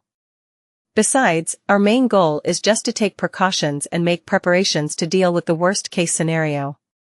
We won't necessarily have to take action. Hopefully, reinforcements will arrive soon. Klein stopped outside the duty room, showing no signs of hesitation anymore. About the negative effects of sealed artifact 2-105, he wasn't worried because he wasn't planning to use the artifact himself. His plan was to give it to Leonard, as he already had the flaring sun charm and Azek's copper whistle, who he had no idea if it would still be suppressed. My dear poet, it's time for you to show your true secret. Klein muttered and saw Sikatron standing by the duty room. With her white hair and black eyes, the part-time author remained silent for a few seconds before saying, "Why don't you guard Cheney's gate? I'm stronger and more experienced than you. But you don't have flaring sun charms." Klein replied with a smile, "Madam, I'm already a sequence 8. It wouldn't be safe here either. There are many sealed artifacts that possess living traits that are itching to take action. Well, if we fail, the people here will definitely not survive. Haha, our goal upstairs is to buy time and wait for reinforcements." It might be safer than being around Cheney's gate. Sikatron puckered her lips slowly and drew a crimson moon on her chest. May the goddess bless all of you. As Dunn didn't have the time to write the document in time, Klein couldn't enter Cheney's gate directly. All he did was watch Sikatron push open a tiny crack and enter. After a few minutes, she appeared by the door, and she was holding a thick, blood-tainted, pale blood vessel in her left hand. Klein extended his hand to take it, and he immediately felt a faint current surging in his body. In the reception hall of the Blackthorn Security Company, Leonard had already shaken off his stiff state from earlier, and his expression didn't look abnormal as he talked about the recently discovered house that Lenivus rented before. Is that so? He never told me about it before. Megos replied normally, creasing her eyebrows slightly. Then, she grabbed her blonde hair, pulled out a handful, and casually threw it into the trash can by the side. Leonard was dumbfounded. He gulped with difficulty, and his palms were full of cold sweat once again. Klein walked up the stairs to the second floor with the blood vessel thief in his left hand. He looked at the door that led to the Nighthawk's break room, where Dunn Smith stood silently in his black windbreaker. His eyes were gray and deep, just like when they had first met. Reintroducing myself, Nighthawk, Dunn Smith. The voice of the past sounded in Klein's ears as the scene of Dunn by Kenley's corpse flashed in his head. There was blood all over his mouth. He suddenly fell silent and walked over. He lifted his left hand and said, "Captain, I picked sealed artifact 2-105. I plan on letting Leonard use it." Dunn nodded slightly. He didn't ask why but turned and pointed at his office as he spoke. The Holy Cathedral sent a telegram. They said that they'll gather a team of strong Beyonders immediately and asked us to stall for as much time as possible and try to wait. About those coincidences, they didn't give any reply. I think they don't have any conclusions as of yet. Or perhaps, the person who handles the telegrams doesn't know the actual situation and has no way to make guesses. You know, we have to make the best use of time. Telegrams can't be too long. Yes. Klein nodded. He got closer to the partition and looked outside as he said, "How's the situation?" "Nothing strange as of yet." Dunn looked down at the Saint's ash box in his left hand. Seeing how Leonard and Megos were having a good time chatting, Klein didn't interrupt them. He retreated to the Nighthawk's recreation room and faced Dunn with the corridor in between them. Just then, Dunn suddenly let out a self-deprecating laugh. "I forgot something." "What is it?" Klein replied, puzzled. Dunn looked sideways at him and said, "Daly told me to explain myself to you." "Huh?" Klein was stunned, as he couldn't quite understand what the captain meant. After 2 seconds, before Dunn could reply, he suddenly understood. Madame Daly didn't reply immediately because she thought it was unnecessary. She had forwarded the matter to the captain and let him explain himself. That means that there isn't anything serious with the captain. At this critical point, Klein suddenly felt a surge of joy erupt inside of him. Dunn sighed. "I did want to send you away back then since I was going to do something that involves the secrets of the church and the Nighthawks. But Kenley's death left my mind in chaos. At that moment, all I could think of was a clumsy excuse, thus, giving you the opportunity to witness what I was doing." "What secret is that?" Klein pressed, now being more at ease. He had almost forgotten about the threat of the evil god's son, or the existence of a legendary creature outside. Dunn weighed his words and said, "There might be a law in mysticism." Even though I haven't read many books, I'm still aware of what a law means. This law is called Law of Beyonder Characteristics Indestructibility.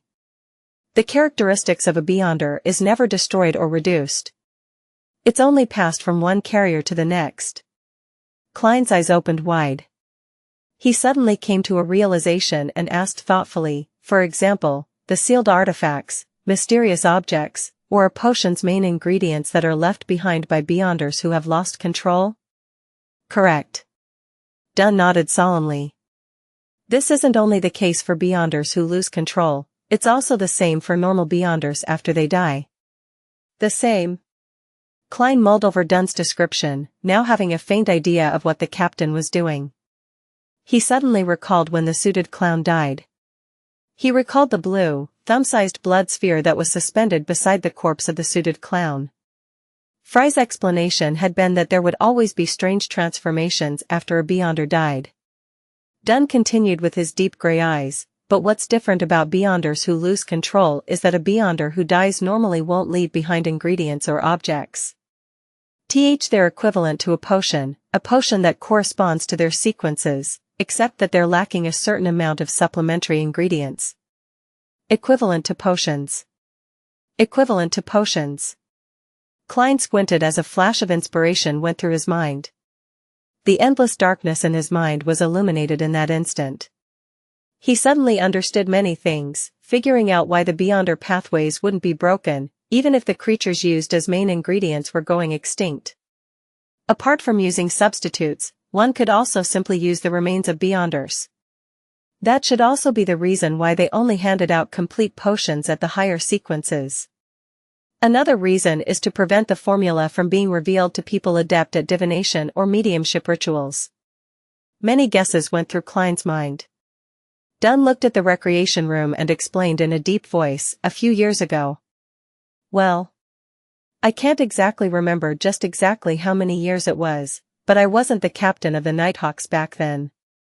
I unexpectedly realized this problem, and after interacting with Ligh, who had just become a Beyonder, I immediately sent a report to the Holy Cathedral. The Holy Cathedral told me to keep it a secret and gave me two choices. Heh, that's also the reason why it's me, and not Ligh, who's explaining this to you. Whoever exposes this is responsible for it. The first choice was to pretend to know nothing, just like a large number of Nighthawk captains and deacons, and allow the Holy Cathedral to continue dealing with the remains of Beyonders who died through normal means. The second was for them to give me a unique, simple ritual and the corresponding techniques. It would allow me to temporarily consume the items produced by the unique characteristics within a limited period of time. Well, this is only suitable for sequences of the same pathway at my level or lower. This would augment my Beyonder characteristics, and I would also become more powerful. In terms of abilities regarding dreams, my powers now are not too different from a sequence SIXS. That's also the reason why I dared to deal with Madame Sharon. So that's why. To think that something like this exists. Klein slowly exhaled. He finally understood why he couldn't come up with a logical explanation despite his best efforts. That was because he didn't have all the relevant information and was unable to fill in the blanks. Yes, this does match the law of Beyonder characteristics indestructibility. Would consuming these characteristics cause a qualitative change in the captain by constantly accumulating them? Klein allowed his mind to wander. After glancing at him, Dunn let out a bitter smile. I chose the second option, but not because I wanted to become more powerful. If I wanted to become more powerful, quickly digesting a potion and receiving an advancement is the best and most direct way. Yes, Klein agreed sincerely. Consolidating the characteristics of the potions of the same sequence will increase the risk of losing control at the same time as it improves your abilities, right? Dunn shook his head solemnly. No, these are the remains of normal Beyonders and not Beyonders who have lost control. Well, after I came to know of the acting method, I realized that it would increase the difficulty of digesting the potion. Then why do you still continue? Klein asked in shock. Dunn placed his hand into his pocket, intending to take out his pipe, only to find that he had left it in his office. He shook his head and let out a self-deprecating smile. I just said that becoming more powerful isn't the reason why I consume their remains. Having said that, he paused, his eyes wandering to the blue flicker of the gas lamp opposite where he was standing. They were all my partners. We've gone through many things together. We've dealt with monsters in the darkness and insane heretics together. Some of them have saved me, and I've saved quite a number of them. We walked together in the silent night. We fought together in battles that aren't visible to the general public. We faced danger together. We had each other's backs. I really can't bear to part with them. I remember the lad, Hit. He broke into tears the first time we went on a dangerous mission. I remember Adelaide, he was Roseanne's father. He once blocked an evil curse for me with his arm. I remember the lady, Dwayne, and her warm temperament which was like the dawn. She would always silently record the things we encountered. I remember Kenley being someone who knew how to do many things like play the 7-string guitar, sing, tell stories, even though he wasn't tall. He was more like a poet than Leonard. I miss them very much. I hope to continue fighting with them, to continue dealing with the monsters in the darkness, to deal with the crazy heretics, to protect Tingen City with them. Thus, I chose to consume their remains. Dunn's gray eyes seemed to flicker. His reliable and dependable persona broke down considerably at that moment. His lips arched upward slightly as he continued, "They're still with me in my dreams. Adelaide loves to read, and he often reads at the solarium. He often tells me to discipline Roseanne and get her to mature faster, to the point that Roseanne complains about me becoming more and more like her father and has become scared of me. Hid is a person who cannot sit still and has to hunt in the forest every day. Dwayne always stands by the window of her bedroom and watches us chat. Kenley, who recently joined, created his own 7-string guitar and sings while strumming it. I really miss them. Captain," Klein subconsciously muttered. His eyes became blurred and watery. He couldn't help but rub his eyes and curse in his heart. "Fuck.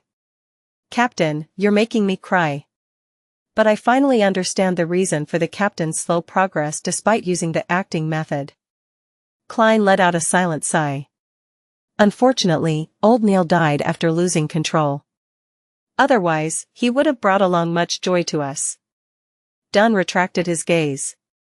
He lowered his head and massaged the bridge of his nose. A few seconds later, he lifted his head and let out a bitter smile. "This is a selfish decision. I don't know what the true wishes of Adelaide, Kenley, and the rest were, and, thus, selfishly made a decision for them. I truly am a selfish person."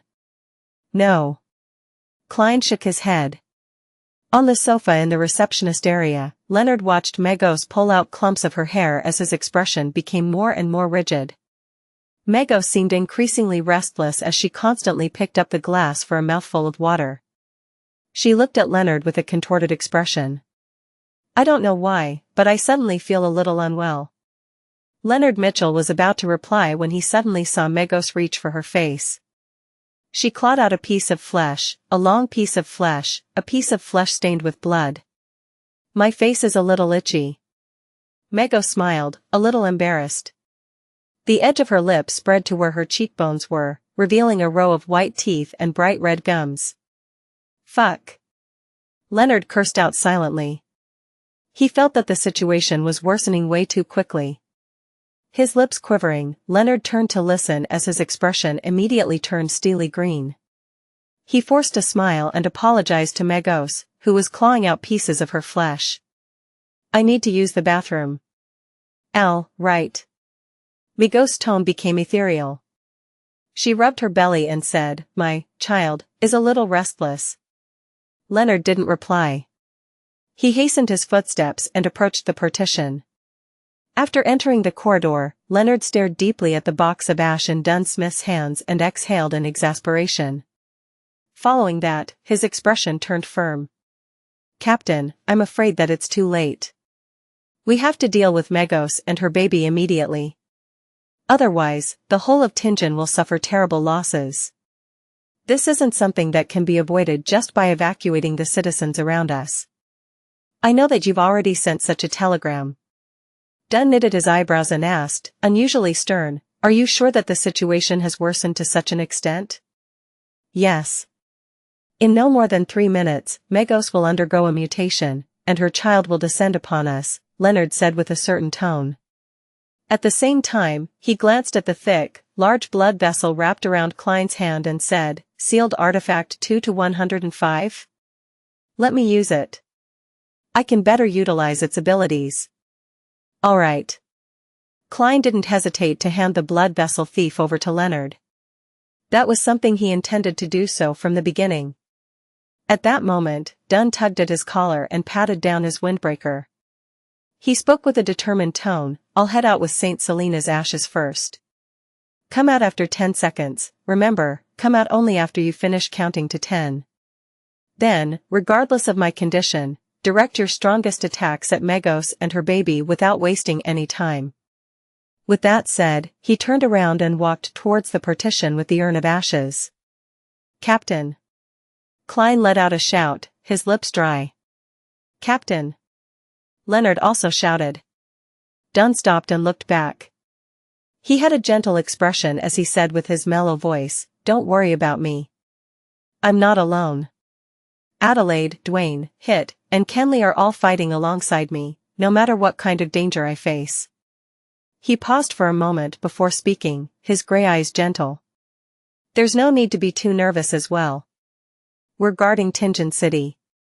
His lips arched upwards, forming his usual smile. After saying those words, he didn't stay any longer. He stepped through the partition, his black windbreaker following behind him. "Captain!" Klein and Leonard shouted at the same time, their tears falling uncontrollably, but Dunn didn't slow down. "We are guardians, but also a bunch of miserable wretches that are constantly fighting against threats and madness." Beep. Beep. Beep. The telegram set up in the captain's office suddenly came to life, seemingly having received a new telegram. But Klein and Leonard couldn't be distracted. They were counting the movements of the second hand on the clock as their red eyes welled up with tears. 10. 9. 8.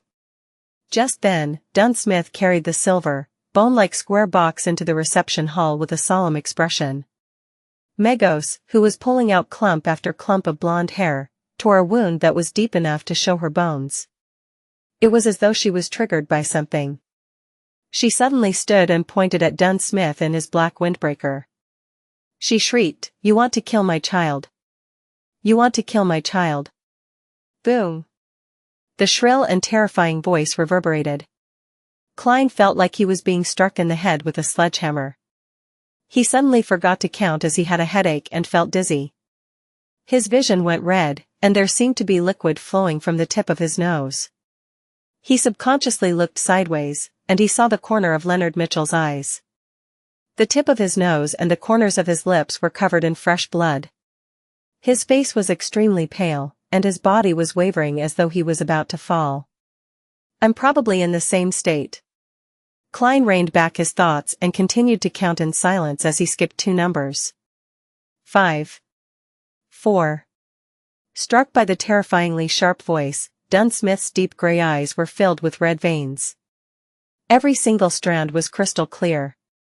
The blood vessels in his face protruded out as well, every one of them like a poisonous snake. There was also a gurgle as red liquid flowed out of his ears as well. Despite that, he did feel dizzy. Other than his right hand pausing, his strong willpower drove him to press down on Saint Selena's urn and open the lid. Inside the box, there was deep darkness. In the darkness, there was fine resplendent sand. The scene was magically beautiful, just like a starry night being stored in a box. The surroundings suddenly became dark, and the darkness engulfed the entire reception hall. In the air, there were countless black, cold, and smooth threads were floating. They surged towards Megos and entangled her almost instantly. It wasn't like a spider web, but more like the tentacles of some unknown creature. Megos had already torn out her right eyeball. It hung by a thin cord of flesh underneath her eye socket. She stared at Dunn Smith with hatred as she roared, "You must die." Bang! Dunn was cast away by a formless force and slammed heavily into the wall opposite. The wall cracked, and bricks were thrown up. He spat a mouthful of fresh blood onto the ground, but both his hands were still tightly holding onto Saint Selena's urn. He held onto it for dear life and kept it from falling to the ground. Those countless black, cold, and smooth threads tightened and bound Megos firmly to the spot. No matter how much blight-tainted flames rose up suddenly, or how her skin began to secrete a liquid that smelt like brimstone, neither of those defenses dealt any damage to the threads holding onto her. 3. 2. 1. Klein and Leonard dashed out through the partition simultaneously. One of them was holding onto a warm thin gold slice, and the other had already aimed his 5 fingers with the blood vessel thief wound around his left wrist at Megos. Megos, who no longer looked human, struggled as flesh protruded from both sides of her shoulders. They were a mixture of blood vessels and green veins, round like a child's head. Above the 2 heads, cracks rapidly spread and seemingly turned into a pair of eyes. Megos suddenly noticed danger approaching, and she opened her mouth. The corner of her lips cracked all the way up to her ears. She was going to deal the blaspheme curse to every enemy that attempted to harm her child. At that moment, Leonard clenched his left hand into a fist as his wrist made a half-turn. His pale face turned livid, and the vessels protruded like bunch of tiny poisonous worms. Megos' blaspheme curse was left stuck in her throat as it came to a sudden halt. She seemed to have lost the ability to speak and the ability to evoke curses. Klein seized the opportunity and muttered an ancient Hermes word in a deep voice. Light. I want light, and there will be light. He suddenly felt the thin gold slice that was covered in mysterious patterns become boiling hot as he saw it emit a blinding light, as though it had become a miniature sun. Right on the heels of that, Klein injected more than half his spirituality into it and threw the flaring sun charm towards the restrained Megos. The reception hall instantly turned transparent as darkness and gloominess vanished simultaneously. The black fine threads that entangled Megos shrank as though they were instinctively avoiding something. But before Megos obtained her freedom, she already saw the sunlight.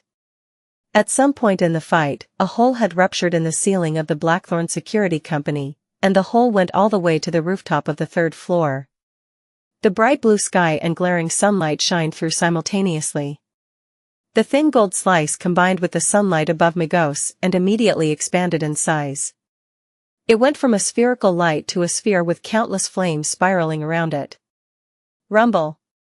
The entire building shook vigorously, and the glass windows on the nearby streets shattered. However, the power of the spherical light concentrated its might at its core, without dissipating much. It enveloped Megos, and the light was so glaring that Klein, Dunn, and Leonard couldn't open their eyes. Klein held back his tears and looked through squinted eyes. He saw that the light had dispersed, but the flames were still soaring. Among them, there were many black ashes dancing in the air. Megos and the baby in her stomach were nowhere to be seen. Just like the coffee table, water glass, newspaper, and sofa in the area. Is it over?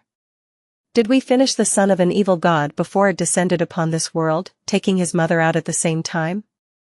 Klein still couldn't believe it. His experience of playing video games told him that the final boss couldn't be taken care of so easily. Suddenly, he felt goosebumps all over. His clown instincts told him that there was extreme danger approaching. Without thinking, Klein rolled to the left abruptly. Just then, a long arm with an extremely sharp white bone blade cleaved the spot, seemingly out of nowhere. The monstrosity had an abnormal beauty, and it floated in midair. It was unbelievably fast and almost impossible to dodge its attacks. Whoosh! Klein's clothing on the right side of his chest was ripped apart, his skin ruptured, and his flesh, along with his bones, was split into 2. The wound was so deep that he could almost see one of his lungs. If it wasn't because he sensed danger approaching beforehand and dodged in time, that slash would have sliced him in half. But, even so, Klein slowed down. Extreme pain filled his head and scattered his consciousness. At the end of the white bone blade, a figure rapidly flew out. If it wasn't for the bump on its stomach, perhaps no one could identify it as Megos. Her hair and dress had been burned entirely. The skin on her face and body was charred black and was peeling off, flake after flake. Her nose had melted, leaving only 2 small black holes behind.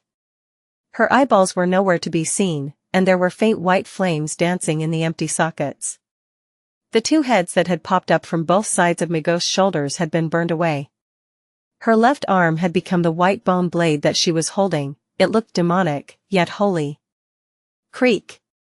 As the ground shook, Megos ignored Dunn and Leonard, as well as the black, cold, and smooth fine threads that were hurtling towards her again. She phased over to Klein, who had come to a stop after rolling away. She aimed the white bone blade at Klein's neck and was about to slash down. Suddenly, she heard a voice that contained a rich blasphemous tone. "Submit." Leonard lifted his left hand and aimed his palm at Megos. The sealed artifact 2-105 wrapped around his wrist had turned from a thick pale, blood-tainted blood vessel into a crimson intestine that had expanded to the point that it looked ready to explode. With the aid of the blood vessel thief, Leonard had successfully stolen Megos' blaspheme curse and was attempting to use her power to seize control of her. Only an ability at her level was effective. Under the influence of the blaspheme curse, Megos bent her waist, and her knees were constantly trembling. Her motions came to a halt as the surrounding black threads surrounded her as though they had found a delicious prey. Klein also took the opportunity to roll in the opposite direction, leaving a trail of fresh crimson blood behind him. However, he got some reprieve from his extreme pain and reached his hand into his pocket. He took out the last flaring sun charm. He took the opportunity when Megos was stationary to finish her off, once and for all. If she were to hold out until the baby was born, the outcome would be beyond their imagination. Boom! Megos' head exploded on its own. Her charred skin and flesh flew in all directions. But her headless body seized the opportunity to shake off the effect of the blaspheme curse. Boom! Megos' charred body transformed into a projectile that shot towards Leonard. Since the blaspheme curse had been forcefully disrupted, Leonard was temporarily frozen on the spot. At that moment, Dunn Smith was still holding on to Saint Selena's urn tightly. His face was abnormally pale, and the black, cold threads that were created was still short of surrounding Megos. Creak! Megos slammed into Leonard, throwing him to the wall. The wall collapsed from the impact. Leonard's bones cracked, and there was blood spewing out from his mouth incessantly. Without even having the urge to struggle, he fainted instantly. Megos raised her white bone blade, but the countless black threads that emanated from Saint Selena's urn enveloped her again and was about to bind her to the ground. Without the luxury of time to mind his injuries, Klein quickly took out the thin charm. Just as he was going to recite the ancient Hermes incantation, something suddenly sounded in the deep, dark, yet quiet room. Wah! It was the cry of a baby. Wah! The baby in Megos' stomach cried. It squirmed, wanting to come into this world in a bid to help its mother escape from her predicament. The black, cold, and smooth threads appeared to suffer a shock as they seemed to be suppressed by an invisible power which led to their retreat backward. Wah! Dunn and Klein became dizzy at the same time. They felt their throats contract involuntarily as their contracting air passages instantly stifled them. Crimson liquid flowed from their nostrils, their eyes, and their ears. All of their capillaries seemed to have ruptured. If it wasn't for the fact that Klein had undergone the torture of hearing the mutterings and ravings every time he headed to the world above the grey fog, as well as Dunn holding on to the ashes of Saint Selena, they definitely would have fainted on the spot, just like Leonard Mitchell. Megos' headless body turned over and looked at Klein, who saw her charred skin and flesh peeling to the ground, and the holy, yet evil white bone blade.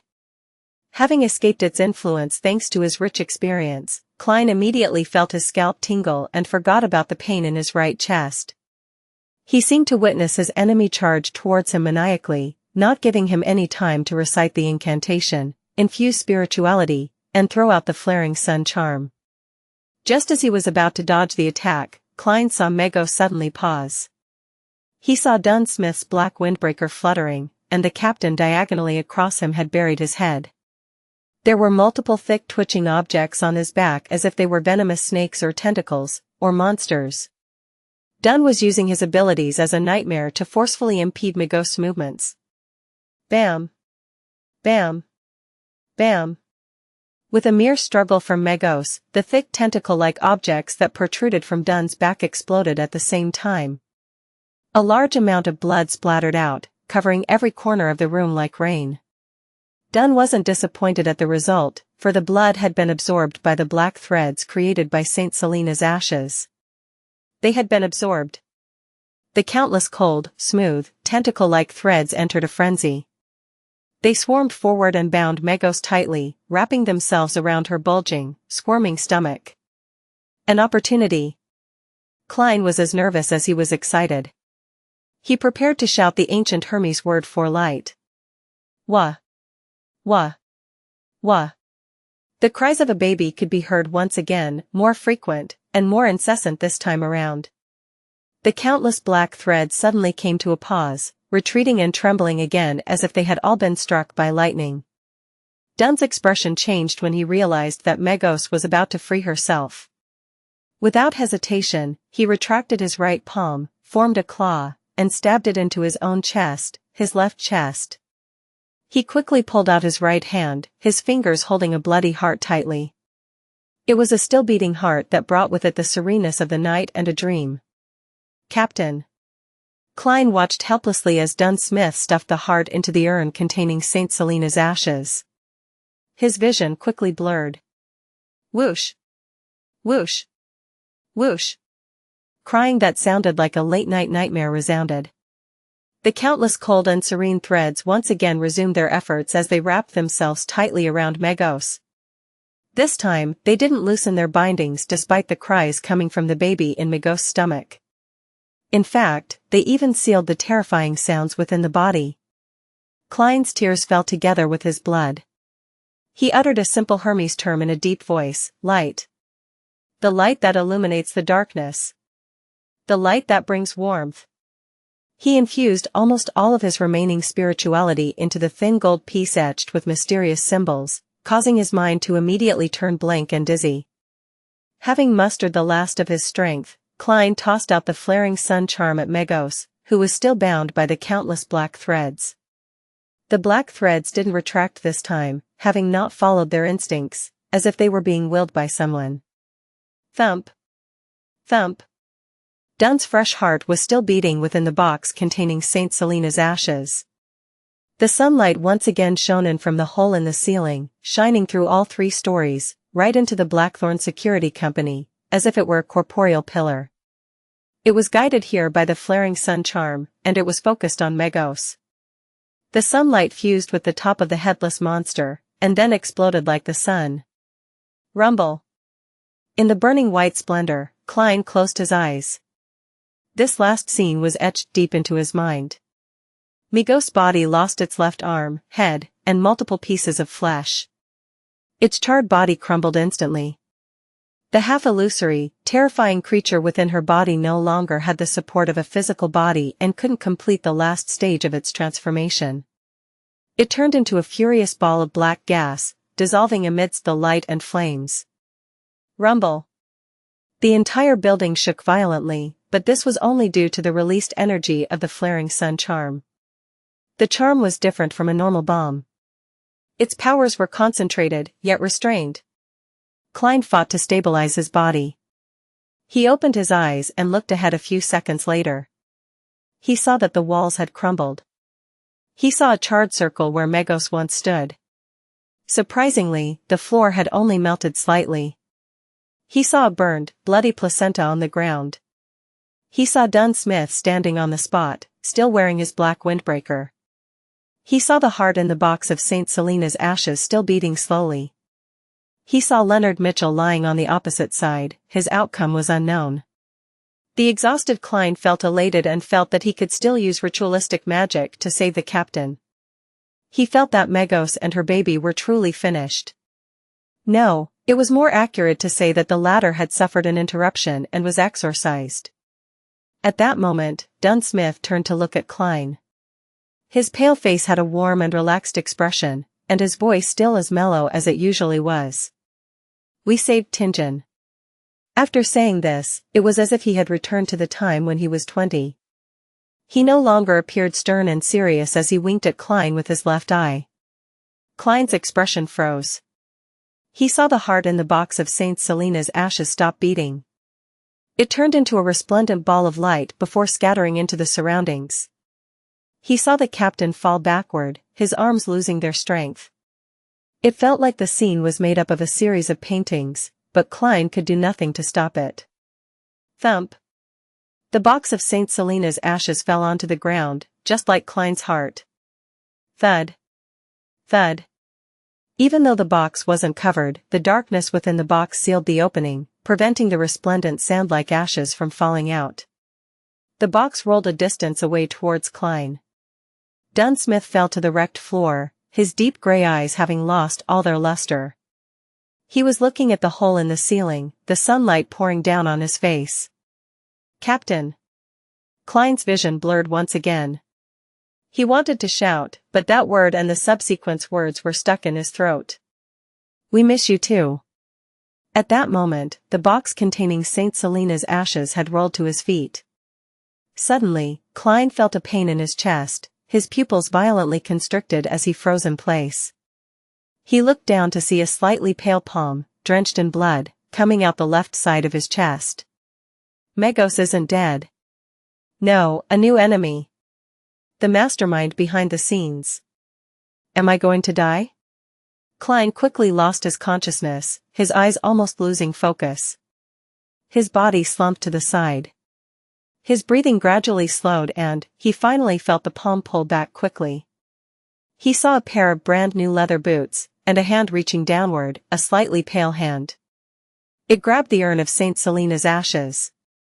Klein's vision went black, and he lost all consciousness. Burned and shattered objects were scattered around in the now destroyed Blackthorn Security Company, but there wasn't a single sound, it was just like a cemetery. A few minutes later, Leonard Mitchell's body moved, his eyes opening slowly. He propped himself up with difficulty and surveyed the surroundings. He saw Dunsmith on the ground. He also saw Klein, who had his eyes staring wide as a look of shock was plastered across his face. Dun and Klein both had visible wounds on the left sides of their chests. "No." Leonard squeezed out the word from his throat as he staggered towards Klein's corpse, that wasn't far away from Dun. He kept checking them, going between the two repeatedly, but all he could do was accept this irreversible truth. Leonard's knees buckled as his knees plopped to the ground. His green eyes were filled with pain as tears streamed down his cheeks, washing away the blood and dust. He turned his head and listened for 2 seconds and suddenly sprawled forward. He let out an angry roar and clenched his palms into fists, and heavily pounded the floor. Thump. Thump. Thump. Leonard kept tearing up as he pounded the floor.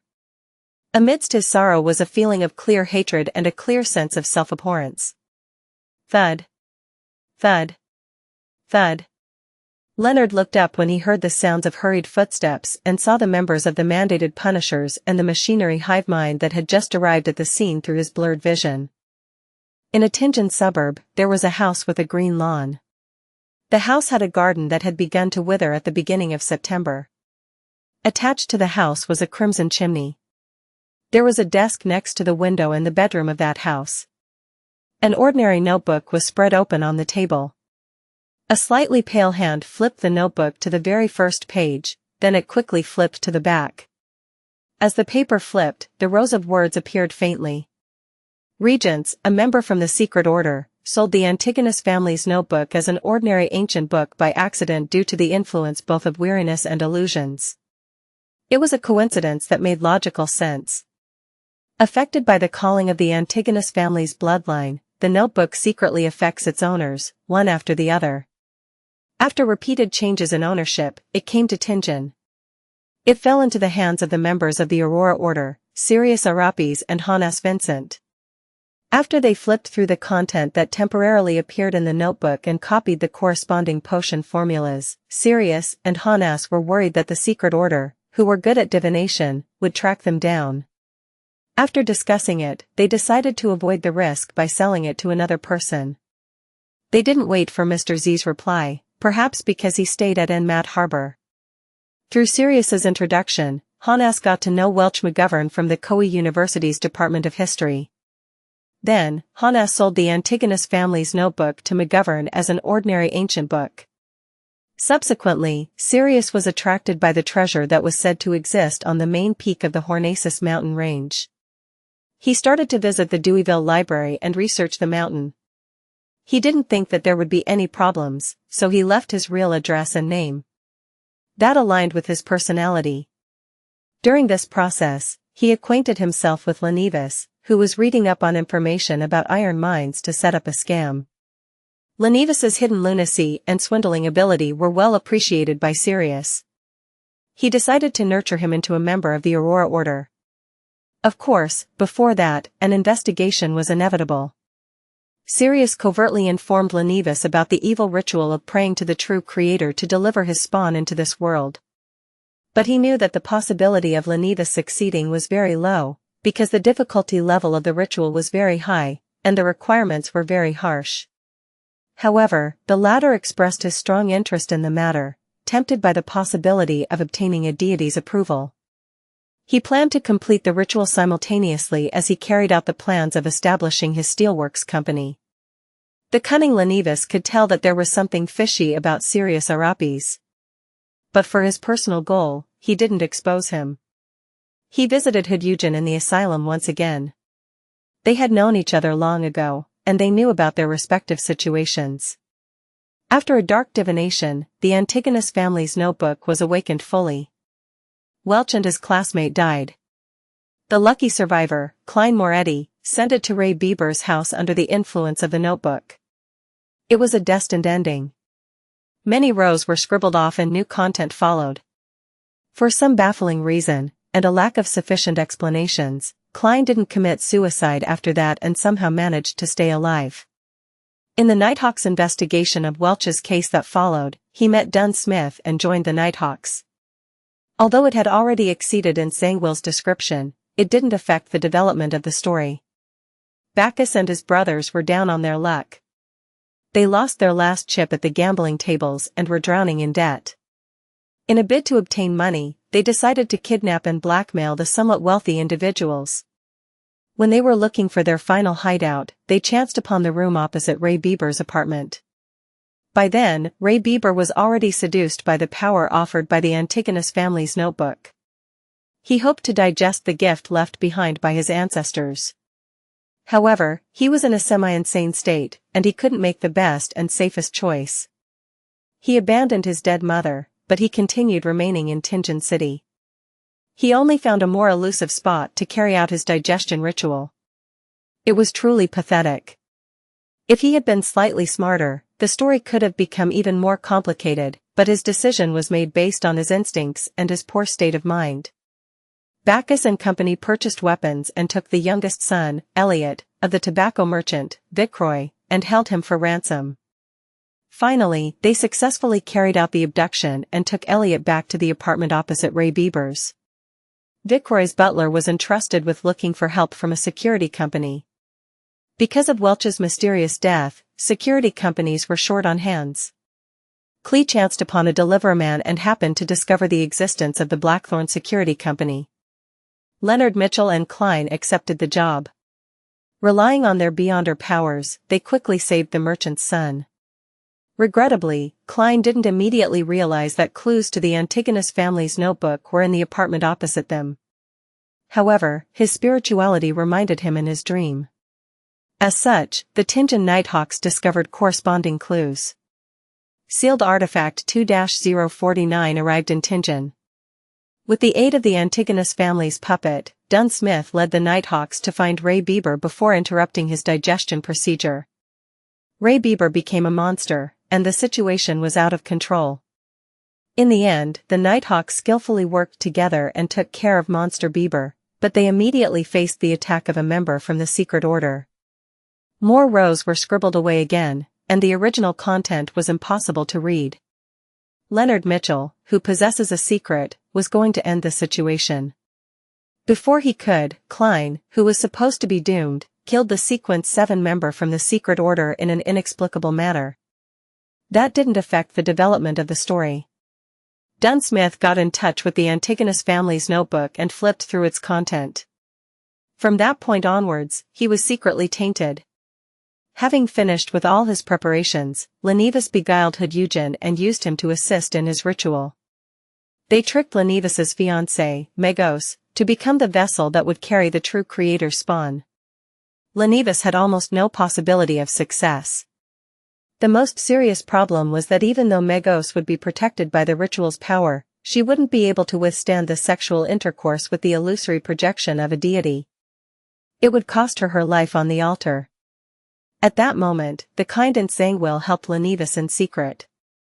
He split off half a piece of a descendant of Death's characteristic that he obtained and planted it into Megos' body ahead of time. Eugen made Megos enter a semi-unconscious state and convinced her that the true creator's illusory projection was Ligh. Nourished by the accumulated resentment, gloominess, and oppression of the factory district, the ritual succeeded. Megos was pregnant with the true creator's spawn. The deity saw through the coincidences, but since he wished to break through the shackles placed on him by the 7 deities, he didn't refuse. Eugen was contaminated. After the ritual succeeded, the mad Ligh regained his rationality. He clearly knew that if the deity's spawn was to descend into the world, Ligh, himself, would become one of the sacrificial offerings. How could a mortal be the father of a deity's son? This was blasphemy of the highest order. Ligh decided to leave Tingen ahead of time and left clues to the Nighthawks, the mandated punishers, and the machinery hive mind so that they could resolve the repercussions of his actions. There was ultimately a price needed for lunacy. However, Ligh didn't write the letter directly to the Beyonder squads. He thought it would make him look stupid. He decided to leave the letter in one of the houses that he rented. He pretended to be playing a game with the Beyonders from official bodies. As such, he didn't bring up Eugen's contamination and brought with him everything that he had obtained. Just in case, he informed Sirius Arapis in the safest way he could.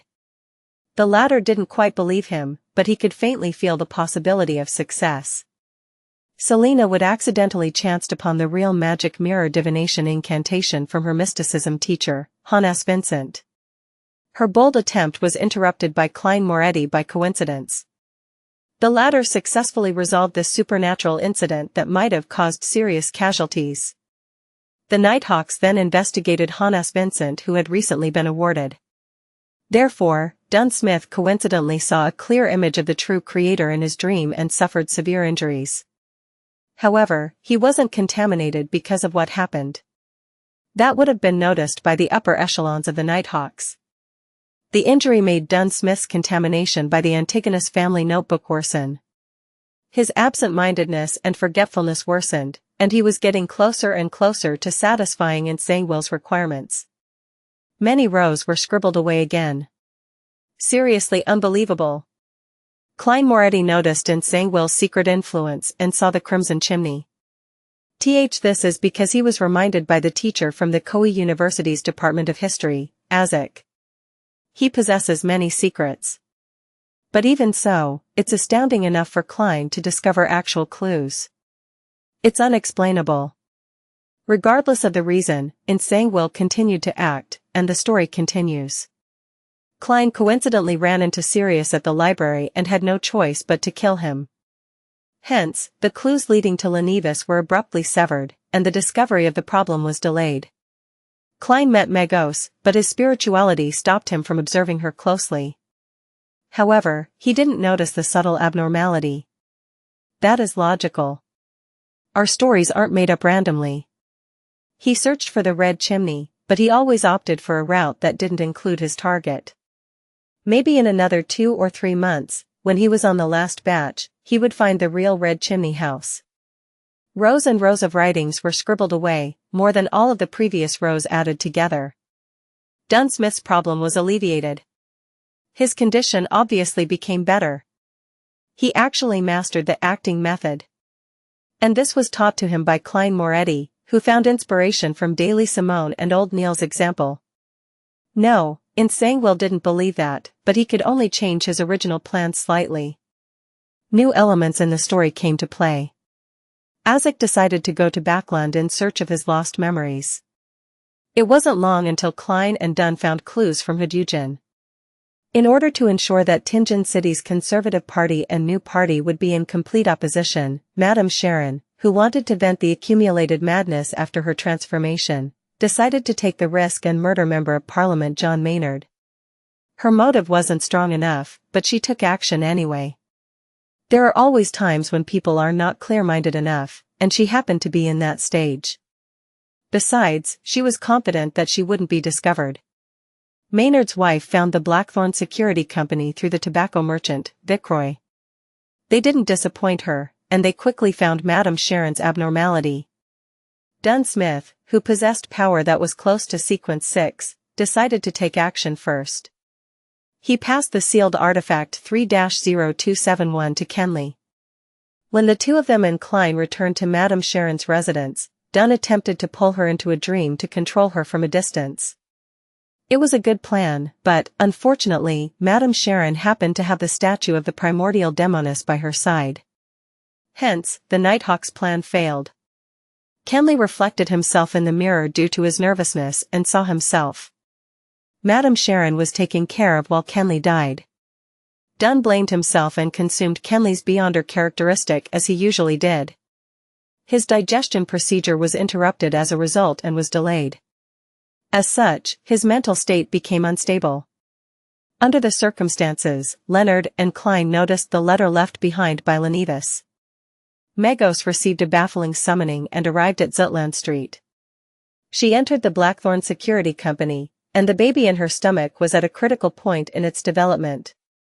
It couldn't stop her urges. Dunn made a detailed plan, a plan that was right, but he made one mistake. If he steeled his resolve to lure Megos behind Cheney's gate, he would have stood a chance with the aid of the environment and the items present. If he wanted to wait for backup, he definitely shouldn't have just taken St. Selena's urn out. Unfortunately, Dunn's mind wasn't in the right place due to recent events, and he didn't think of the most critical point. A deity's son would be able to feel the threat of the saint's urn. Hence, it was triggered and started to absorb its mother's strength in a bid to be born ahead of time, even though it wasn't exactly ready. Azek was in Backland, but he wasn't a planeswalker, so he couldn't rush back in such short notice. A few rows were scribbled away. Megos became a monster, and the fight began. With the aid of the saint's urn, blood vessel thief, and two high-level charms that strangely appeared, Megos died and the deity's son was exorcised. Dunn Smith died as a result, and the power of Saint Selena's ashes was severely damaged as well. That went perfectly within Zangwill's intentions. Zangwill didn't get a chance to showcase himself, but it didn't hinder him from achieving his goal. He killed Klein Moretti, the fellow who kept disrupting his plans, and he took away Saint Selena's ashes. Zangwill set up a ritual with the remaining half of the characteristic of Death's descendant. He consumed Saint Selena's ashes and successfully advanced from Sequence 5 of the Death Sequence pathway, Gatekeeper, to Sequence 4 of the Evernight Sequence pathway, Nightwatcher. As such, he received godhood characteristics and became a demigod.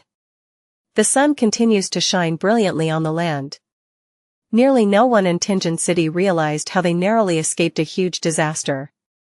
Monster Atomasol would be left very confused about it.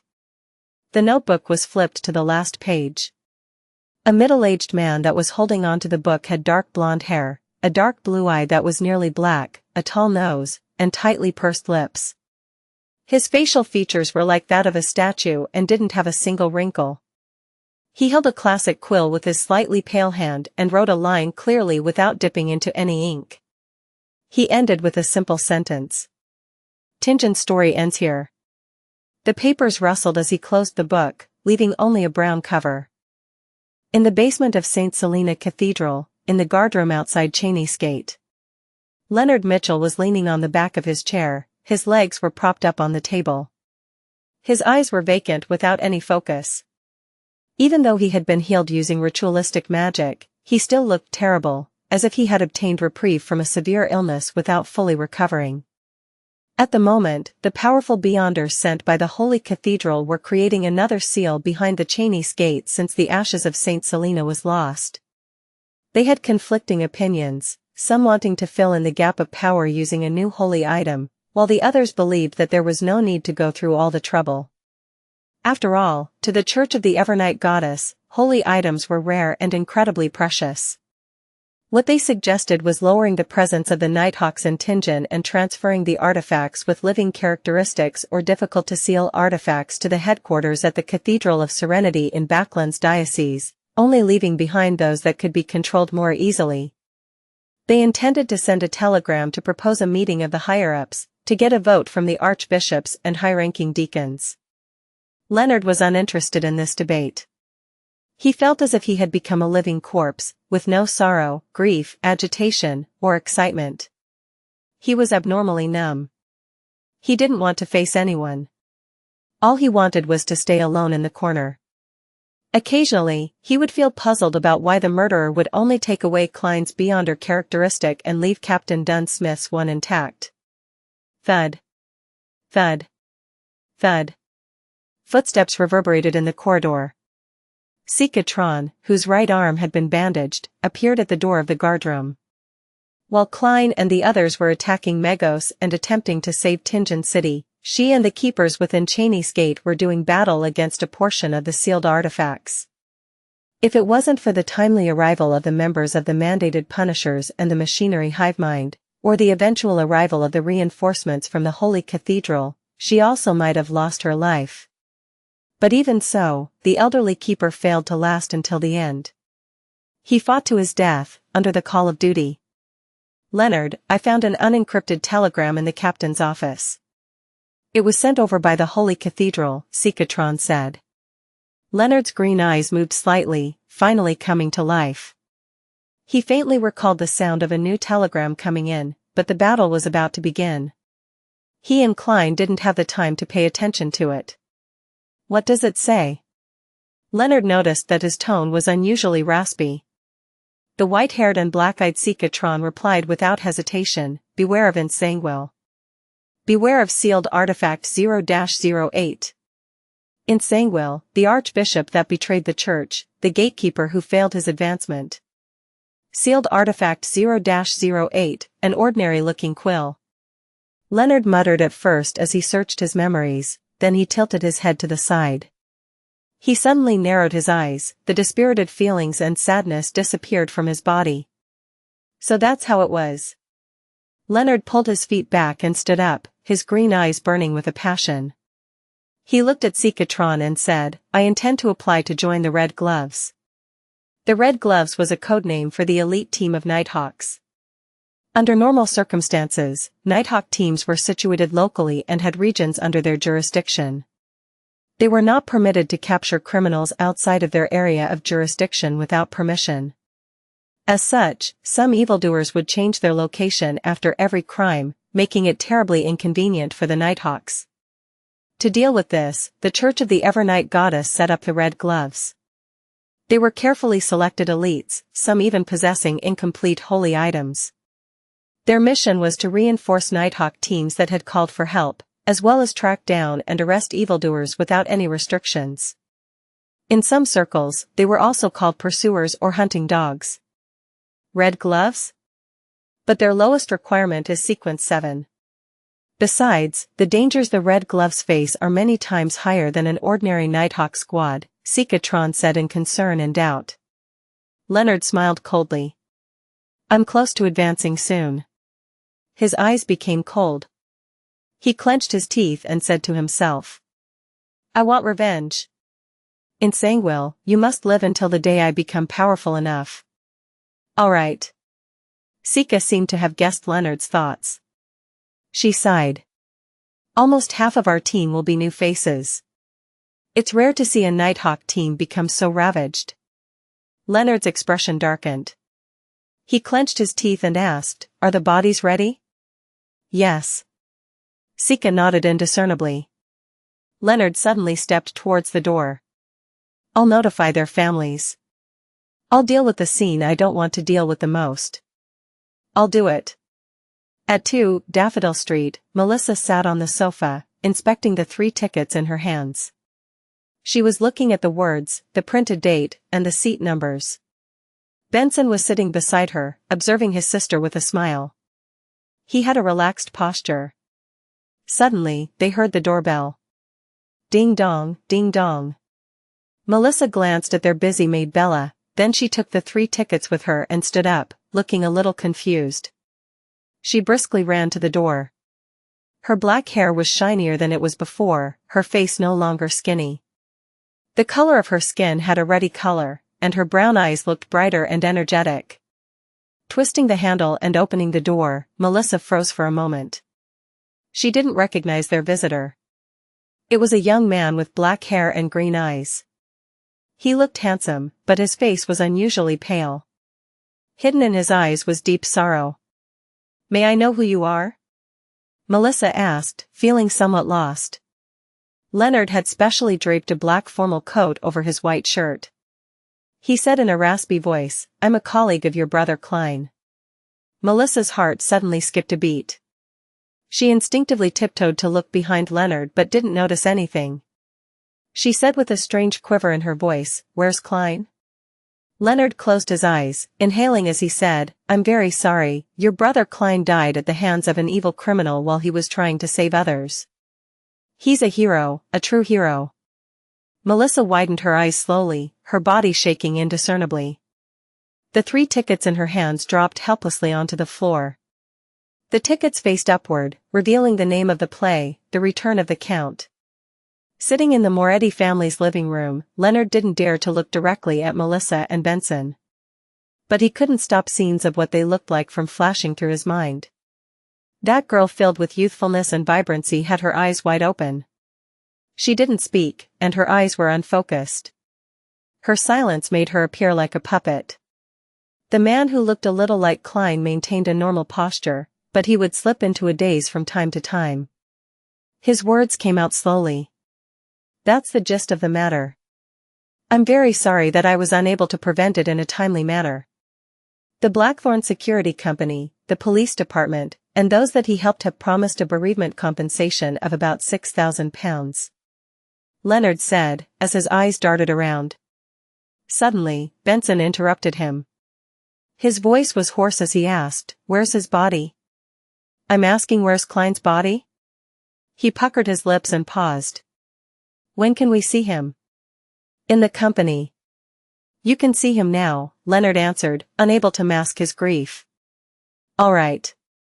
Benson moved his rigid lips with great difficulty. Let me use the bathroom first.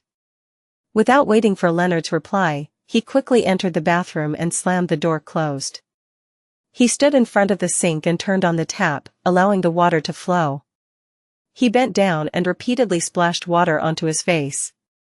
As he did that, his actions came to a sudden stop. Nothing changed for a long time, leaving only the sound of running water reverberating in the bathroom. A few minutes later, Benson lifted his head and looked into the mirror. He saw that his face was covered in water droplets, the redness in his eyes was impossible to hide now. A few days later, in a corner of the Raphael cemetery. After finishing Dunn's funeral, the crowd gathered before a new tombstone. On it was Klein's black and white photograph, a very scholarly photograph. Melissa stood before the grave, her eyes without focus. Beside her, Elizabeth kept wiping away her tears. Leonard, Benson, Fry, and Brett carried the coffin and walked over, lowering the coffin into the grave. After the priest gave the eulogy and individual prayers, the grave was filled with soil, covering the black coffin bit by bit. At this moment, Melissa knelt down and tossed in the copper whistle she found on her brother's body. Leonard turned and looked at the scene, his heart wincing. However, he admired how strong this girl was. He knew that this girl didn't cry after receiving the bad news. Instead, she stayed pitifully quiet. The grave was leveled and a stone slab was laid over it. Leonard took a final look at Klein's tombstone. There were 3 lines to his epitaph. The best elder brother. The best younger brother. The best colleague. Under the mournful atmosphere, the members of the Blackthorn Security Company gradually left. Selina and Elizabeth also bade farewell under the urging of their families. The only people left behind were Benson and Melissa. I'll get a rental carriage. Benson was in a terrible condition, it was as if he hadn't slept for a long time. All right. Melissa nodded. After seeing her brother leave, she turned to look at the tombstone. She squatted down and buried her face in her arms. After some silence, Melissa suddenly scolded, "Stupid." She cried as she wept silently. Her tears just wouldn't stop. Night time at the Raphael cemetery. The copper-skinned Azek stood in front of Klein's grave holding a bouquet of white flowers. He didn't speak for the longest time until he finally sighed and muttered to himself, "I'm sorry, I was 10 minutes late. But I think I know who it was." He bent over and set the bouquet of flowers down before turning to leave the cemetery. He also left Tingen, but he didn't retrieve the copper whistle. The place was quiet and serene under the illumination of the crimson moonlight. Suddenly, the stone slab sealing the grave was flipped open. A pale hand extended out from the soil. A hand came out. Whoosh! The gravestone was shoved aside. The lid of the coffin was pushed open. Klein sat upright and looked around, lost. His memory was still frozen at the scene with the brand new leather boots, and the palm that grabbed onto the urn of Saint Selena's ashes. Everything after that felt like a dreamless sleep. Klein instinctively lowered his head and unbuttoned his shirt. He looked at the left side of his chest, only to see that his ravaged injury and missing heart were squirming as they healed, similar to how he recovered from the bullet wound through his temple back when he looked into the mirror. The only difference was that this time, the recovery was much slower and much more difficult. In the northern part of the Lone Kingdom, the September breeze, that had an additional coldness to it, howled through the cemetery. It was even gloomier and colder than usual. The cold jolted Klein back to his senses as he muttered with a rueful smile, "It looks like there are still some secrets behind my transmigration. But it seems like I'll only be able to resurrect another 2 times at most, not anymore. And if I were to minced up or completely crushed, who knows if this recovery ability that doesn't usually appear would even be useful." After half a minute, Klein buttoned his suit and realized that he was wearing his newest shirt and tuxedo, but they were now covered in soil and dirt. Benson and Melissa really have no idea how to save money. The thought popped into his head. He supported his weight on his hand and flipped up into a standing position, realizing that he still had his clown abilities. The best elder brother. The best younger brother. The best colleague. Klein looked at his tombstone and read the inscription. He felt his heart wince, seemingly sensing the despondent feelings Melissa and Benson had experienced. This is probably even more depressing than watching Captain die before my eyes. He sighed and retracted his gaze. He squatted down and closed the coffin lid. His thoughts were still scattered, but Klein knew that he had to take care of the scene as soon as possible and not let anyone notice. Resurrection wasn't something any commoner could accept. If the Nighthawks, mandated punishers, or the machinery hive mind learned of this, Klein believed that he wouldn't have a great ending. Of course, if it was on Earth, he could deceive the people into believing that he was the blessed one of God, the man of salvation, had he consumed the lawyer or swindler potions. However, in the world he was in, there was a real God that could respond to rituals. He scraped the soil back together and covered it with the stone slab. Klein clapped his hands and stood up once again. At that moment, the scene didn't appear strange. He was just like a gentleman who came to offer his condolences late at night. The only oddity was that the person in the photo on the tombstone looked exactly like him. During the process of filling his grave, his spirituality noticed the existence of Azek's copper whistle. Hence, he dug it out and wiped it clean. However, Klein didn't intend to summon the messenger immediately. He decided to figure out the situation first.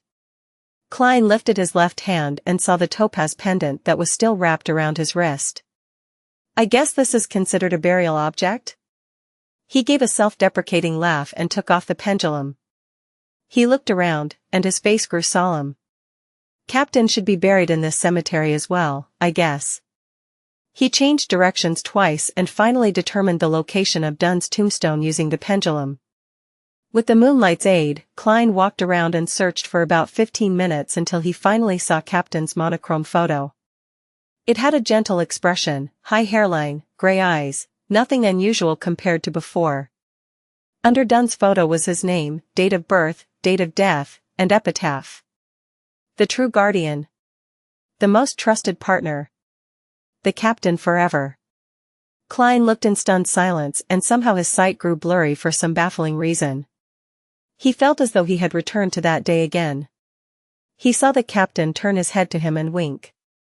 He spoke with a mellow and relaxed voice. "We saved Tingen."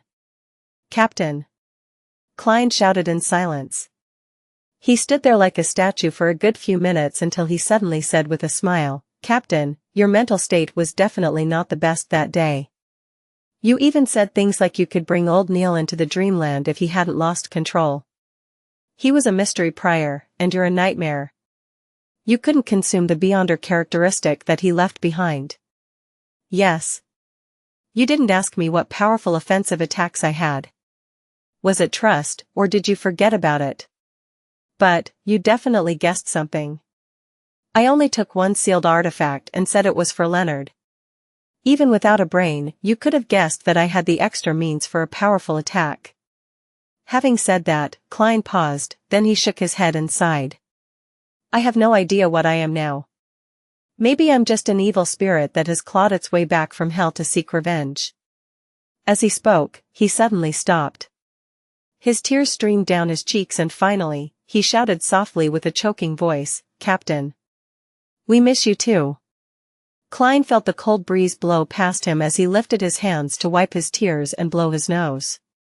He became silent again and found a hidden spot nearby.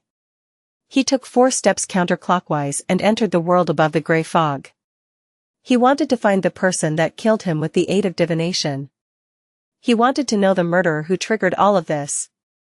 As he's already appeared before me, I'm sure that I can divine some information. Klein pursed his lips tightly together and saw the lofty palace and ancient mottled table as usual. He took the seat that belonged to the fool. A yellowish-brown goatskin and fountain pen appeared before him. Since his physical body in reality was under limited protection, Klein didn't delay and wrote down his divination statement after a moment's thought. The person who killed me. He recited it 7 times and leaned back into the chair. He entered his dream with the aid of cogitation. In the blurry world, there were countless points of light dancing and gathering. In the end, they formed a scene.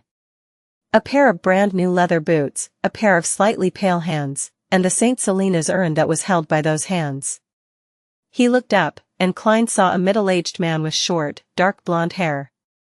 He wore a black 2-button suit, and one of his eyes was obviously blind while the other one was so blue that it was almost black. His facial features were like carvings, and his face had no wrinkles at all. The image shattered and Klein woke up from his dream. His eyebrows were tightly knitted. He found his murderer very familiar. As a seer, he quickly understood why he found the person familiar. It was because he had seen the man's photo on a wanted notice. The murderer was Xianxia. He was the former archbishop of the Church of the Evernight Goddess who took sealed artifact 0-08. He had failed to advance as a gatekeeper. It's him. Countless images flashed through Klein's head, and they finally stopped on the scene when Xianxia picked up Saint Selena's urn. Tap. Tap. Tap. Klein extended his hands and rapped the edge of the long bronze table. He felt that he suddenly understood many things. The captain said that a Beyonder that dies normally would leave behind a Beyonder characteristic. When gathered together, they're equivalent to a potion that lacks the supplementary ingredients. In other words, as long as one knows the corresponding supplementary ingredients, they can advance using remains. Of course, one cannot consume beyond their level, as it would easily lead to a loss of control or going insane.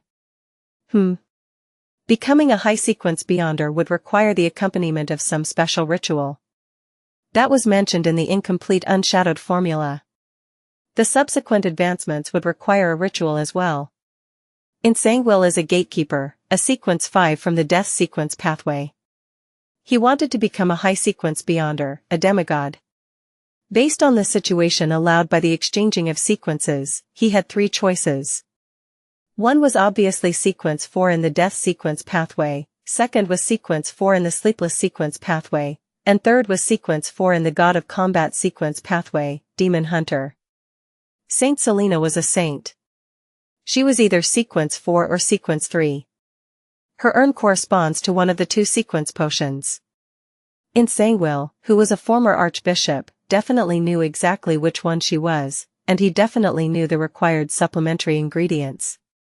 Was his true motive in planning all of this to get Saint Selena's ashes and advance to sequence 4 in the sleepless pathway? The skull of Death's descendant, that might be an ingredient needed for the special ritual. It was from the death sequence pathway, after all. From the looks of it, his target was the captain, and not me. He really was the mastermind behind all this. Having figured this out, Klein wrote down a corresponding divination statement. He took his pendulum and let the topaz hang above the surface of the paper. After he recited the statement, he opened his eyes and saw the topaz pendant spinning clockwise. It meant that the information he provided was sufficient, and the divination was successful. It meant that Xianxia had really plotted the series of events in order to get Saint Selena's ashes, to advance to sequence 4. Klein rapped on the edge of the table again as he mulled over a different question. Xianxia was merely a sequence 5 gatekeeper. Relying on him alone would make it impossible for him to create so many coincidences. For instance, for Megos to follow his arrangements and visit the Nighthawks at the correct time. So, is it the power of sealed artifact 0-08? Its appearance is that of an ordinary quill. Its function is to write down events that are bound to happen? No, it couldn't be that easy. Otherwise, Xianxia could write that Saint Selena's urn grew a pair of wings and flew into his hands. Then, he could have just waited at home. There must be certain restrictions. 0-08 most likely doesn't possess direct combatability. Otherwise, Xianxia could have stormed through Cheney's gate in Tingen. As one of the most dangerous sealed artifacts, perhaps it can let people act according to its description without realizing it. That was the reason behind all the coincidences? If that's really true, then 0-08 is quite terrifying. Even Megos, who was pregnant with the son of an evil god, adhered to its arrangements. No wonder grade 0 sealed artifacts are extremely dangerous. They're of the highest importance and of the highest confidentiality. They're not to be inquired, disseminated, described, or spied. Klein stopped rapping the edge of the table. He divined his earlier guess, but, unfortunately, it failed due to a lack of information. He saw that a few minutes had passed, and he planned to return to the real world as soon as possible. Hence, he didn't let his thoughts run wild but wrote down the penultimate divination statement. The city where Xianxia currently is. Due to the existence of sealed artifact 0-08 and the fact that Xianxia had likely become a demigod, Klein couldn't divine his exact location directly. He could only make a rough inquiry of the general area. Of course, if there wasn't a mysterious space like the world above the gray fog to eliminate disturbances, he would definitely fail in divination, even if it was a rough inquiry. He leaned against the high-backed chair and recited the divination statement 7 times. He dreamed again and entered the blurry world. The blurry world suddenly cracked, and there was a wide river which was slightly murky. There was a grand bridge above the river. Both banks had ports lined one after another. There were many goods and many workers. To the northeast of the river, there were rows upon rows of houses. Most of them had the Lone Kingdom's present-day architectural styles, such as polygenic roofs, oriel windows, and no veranda by the street. Other than that, there was a lot of Gothic architecture. The streets were filled with people and carriages. From time to time, strange machinery could be seen. The farther east he went, the more chimneys there were and the smokier it got. When he headed west, the elevation rose, and there were houses in grayish blue, beige, and light yellow that spiraled up opulent castles and Gothic clock towers. Gong. The chime of a clock sounded and snapped Klein back to his senses. He knew which city he had seen. The Land of Hope, and the City of Cities, Backland. So Xianxia has gone to Backland. I wonder how long he'll stay there. Yes. I should confirm this every now and then. Klein leaned forward as he thought. He erased the contents on the goatskin and wrote a new divination statement. Lenivus's current location. From his point of view, the person that caused the captain and him to nearly die was undoubtedly Xianxia, but the lunatic Lenivus was definitely an accomplice who cannot shirk from the responsibility. He had to pay the price in blood. After reciting the statement 7 times, Klein once again entered the dream. But the scene that appeared after the foggy world shattered was the same as the one he had seen before. A wide, slightly murky river, countless piers and buildings. The buildings were primarily in the present lone architectural style, some a little more Gothic. There were crowded streets, flourishing sites, chimneys that continually spewed smoke. There were opulent castles standing tall with the trademark Gothic clock towers. Ligh was also in the land of hope, the city of cities, Backland. Klein opened his eyes, a little confused. He had divined for Ligh's specific location, but the results were still a very general, vague region. This tells me that Ligh's sequence must be much higher than I imagined. No, it could also be that he's received a large benefit from helping the son of the true creator descend upon this world. For example, a little godhood characteristics, or some object similar to the placenta left behind by Magos' baby? The latter would most likely have been taken away by Xianxia. Thoughts ran through Klein's mind as he muttered to himself whilst he made initial assumptions. After confirming the rough area where both his enemies were, he thought about another problem. He still didn't have the ability to exact revenge. Even if Ligh is only a sequence 7, or even 8, it wouldn't be easy to deal with him if he did indeed receive a large benefit. Ligh is also obviously very crafty, he could outwit and defeat Beyonders more powerful than himself. Xianxia is even more terrifying. He's a sequence 4 demigod, and he wields a powerful grade 0 sealed artifact. Although there were some secrets surrounding my transmigration, it's clear that I can't convert those secrets into combat strength. It's likely that it's not possible for a very long period of time. The only means that I have are to continue raising my sequence, or I could collect even more powerful mystical items. I have to use both the methods at the same time. In between his thoughts, Klein decided to add another divination. He deliberated on the statement before writing solemnly, "My opportunities of becoming powerful."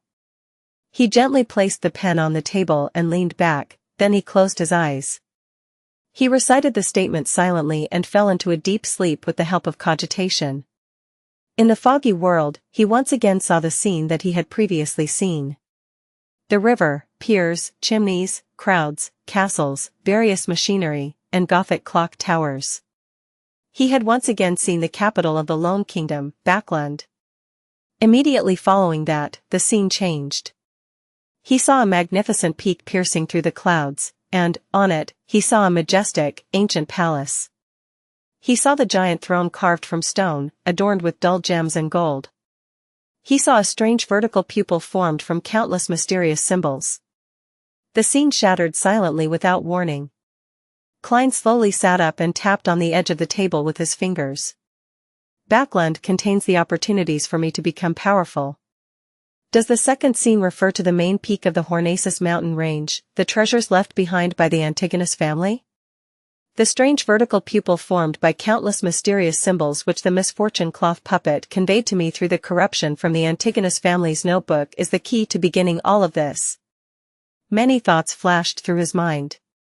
Klein decided that he was in no rush to visit the Hornaces mountain range. Even a sequence 4 demigod might not be able to deal with the dangers that resided there. I guess I'll head to Backland first. Klein sighed and made a decision. He enveloped himself with spirituality and stimulated a descent, exiting the mysterious space above the gray fog. When he returned to the material world, he slowly walked out of his hiding spot towards Dunsmith's grave.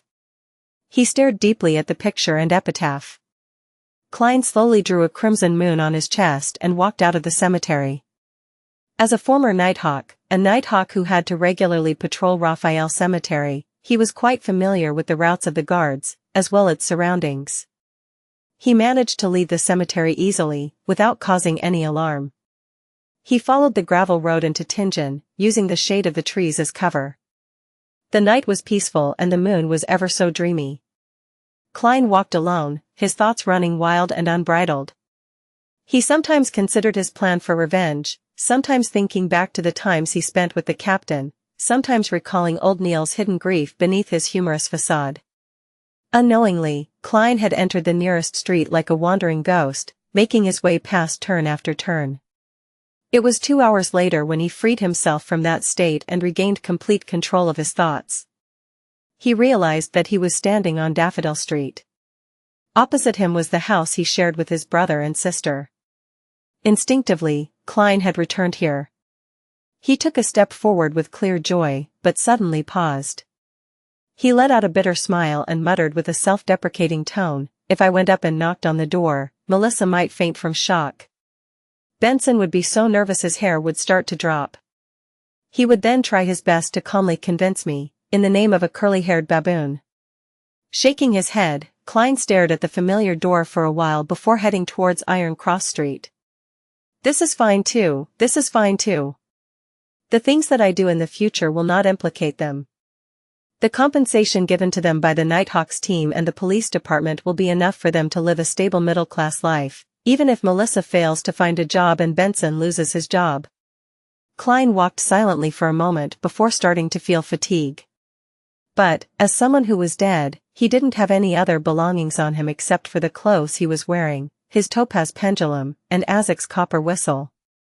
He didn't have pounds, nor soldi, nor pennies. Should I give the whistle a blow to send a letter to Mr. Azek and get him to help me? Klein laughed optimistically. Forget it, I shouldn't contact him for the time being. Perhaps Zangwill is still keeping him under surveillance. I'll look for him when the time is right. To an old monster who has lived countless lives for thousands of years, he should be able to understand resurrection. At least it's not too cold tonight. I'll make do by finding a place to sleep for the time being and head to the Tingen branch of the Backland Bank tomorrow morning to retrieve the money in the anonymous account.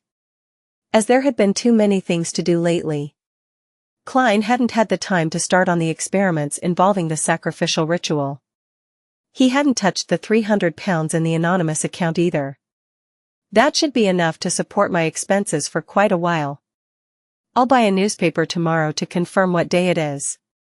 Miss Justice and the others didn't make any new prayers, which means that I didn't miss a gathering. Klein thought as he found a spot that had no wind. He sat down and took off his jacket. He used it as a blanket and leaned on the wall to sleep. It wasn't long into his sleep when he was suddenly woken by someone. He saw a policeman wielding a baton. He only had a single chevron on his epaulette, the lowest-ranking police constable. Klein glanced at him to ascertain his identity. The policeman said fiercely, "You can't sleep here. The streets and parks aren't for you lazy, jobless vagrants to sleep in. Those are the terms in the poor law." Is that so? Klein froze. Given his sensitive identity, he didn't argue with the policeman. He grabbed his jacket and continued walking until daybreak. Soon after, he lowered his head and entered the Tingen branch of the Backland Bank. He took out £200 with the password he had set, leaving behind a third of the money as savings, in case of any emergencies. Without a doubt, Klein heard prayers when he wrote the password in ancient Hermes. Klein then spent £38 on 2 sets of formal wear, 2 shirts, 2 trousers, 2 pairs of leather boots, 2 bow ties, 4 pairs of socks, as well as 2 thick double-breasted jackets, 2 solid-colored fur coats, and 2 pairs of thick trousers in preparation for the winter. He also bought a cane, a wallet, and a leather luggage bag. After completing his purchase, Klein found a hotel to wash up and change in. He rented a private carriage directly to the train station in Tingen in order to avoid meeting anyone familiar. Along the way, he purchased a newspaper and discovered that it was Sunday. It took about 4 hours to get from Tingen to Backland by train. A luxurious first-class seat cost about £0.75, or 15 soldi. A second-class seat cost 10 soldi, or half a pound. The packed, poorly maintained third-class seats were rather cheap at only 5 soldi. Klein thought for a moment before buying a seat for the 2 o'clock train, a second-class seat. Klein found a random spot to sit in the waiting area with his ticket and luggage in hand.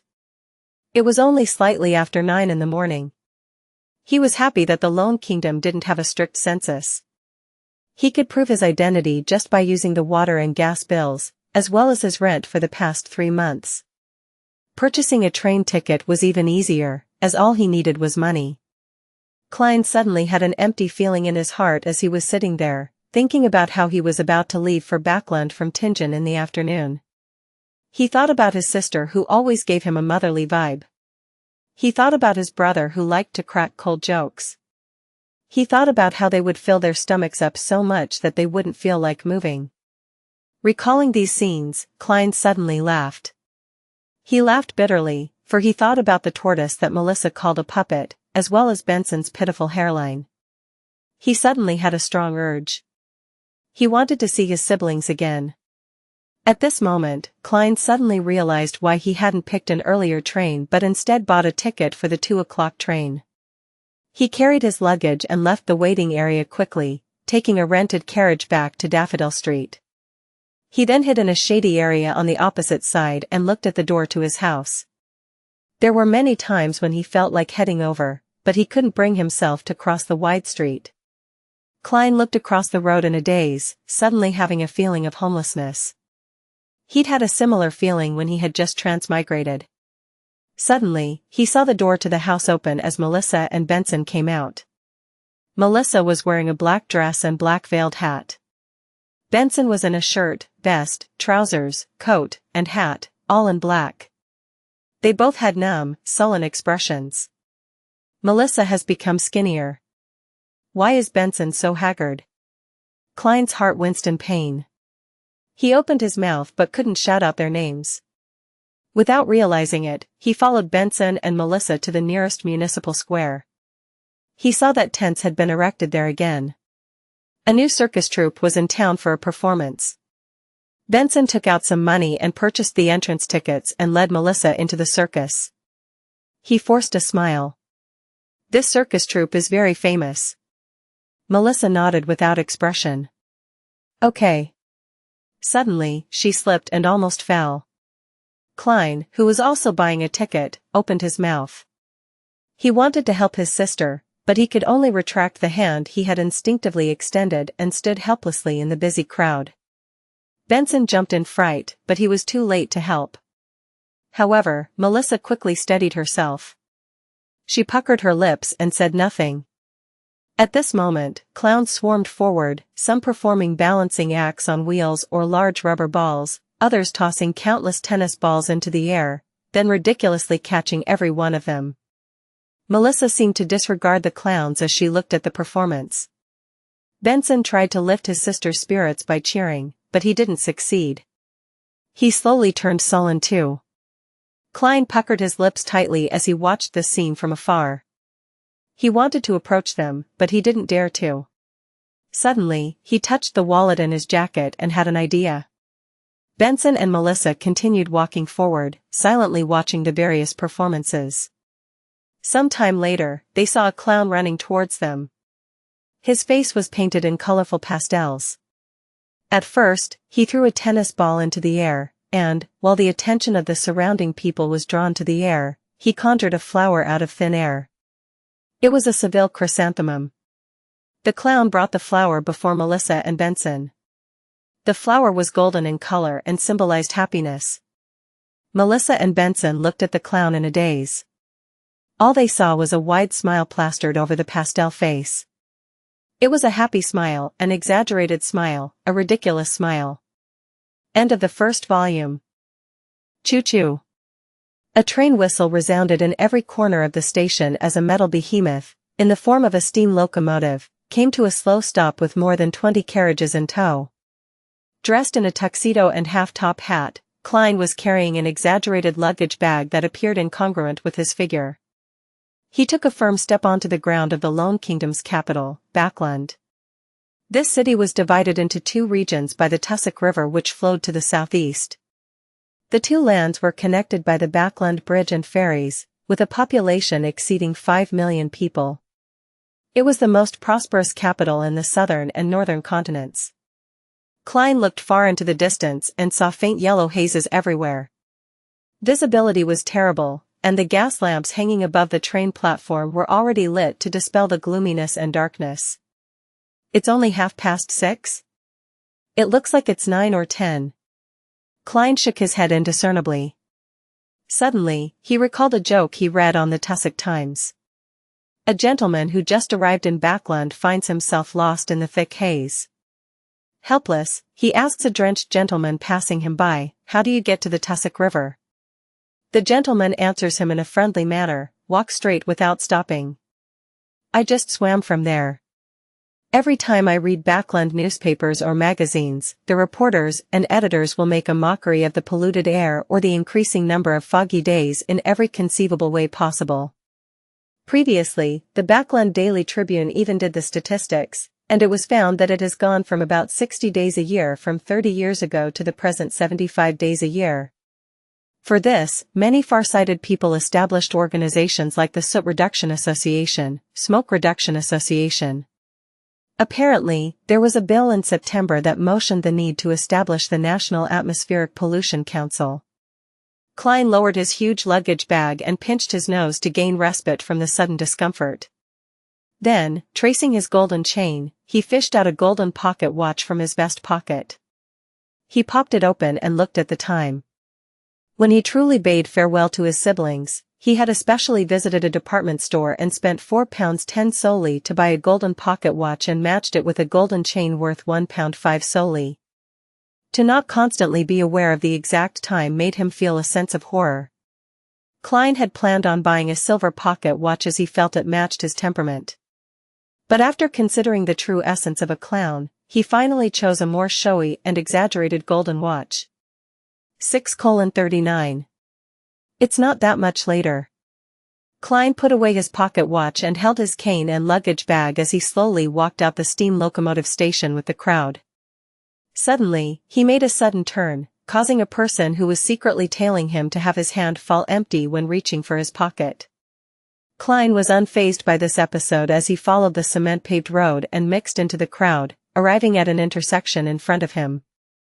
There was a lawn and garden that circled around a column that resembled a chimney. No, it's very likely a chimney. Klein saw the column spewing thick smoke from its top end. A portion of the smoke floated high into the sky as a portion condensed into tiny liquid droplets that scattered everywhere. Klein paused once again and placed his luggage down. He spread open the newspaper and map that he had held onto using his other hand. While on the steam locomotive, he had already planned where he was going to go or what to do next. The experiences that he had undergone, and the mental experience that he had, when disguised as a clown in the morning, made Klein finally understand the true essence of a clown. Although being capable of knowing a little about fate, one remains helpless towards fate, therefore, one might as well use a smiling face to hide all the pain, sorrow, confusion, and depression.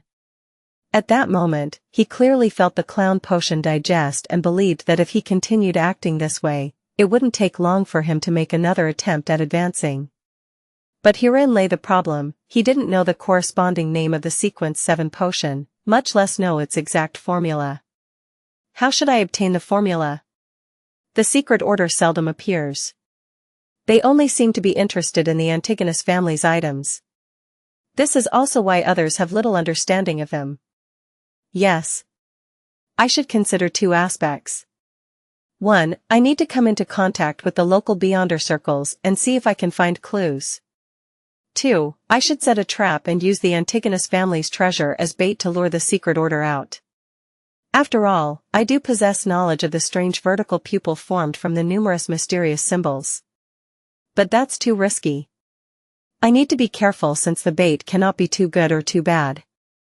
It won't garner their interest if it's too bad, and if it's too good, I might end up attracting a shark that can swallow me whole. The secret order's leader, Zeradal, is a figure who guided Emperor Roselle. Maybe he had obtained the biggest slice of the pie during that revolutionary feast.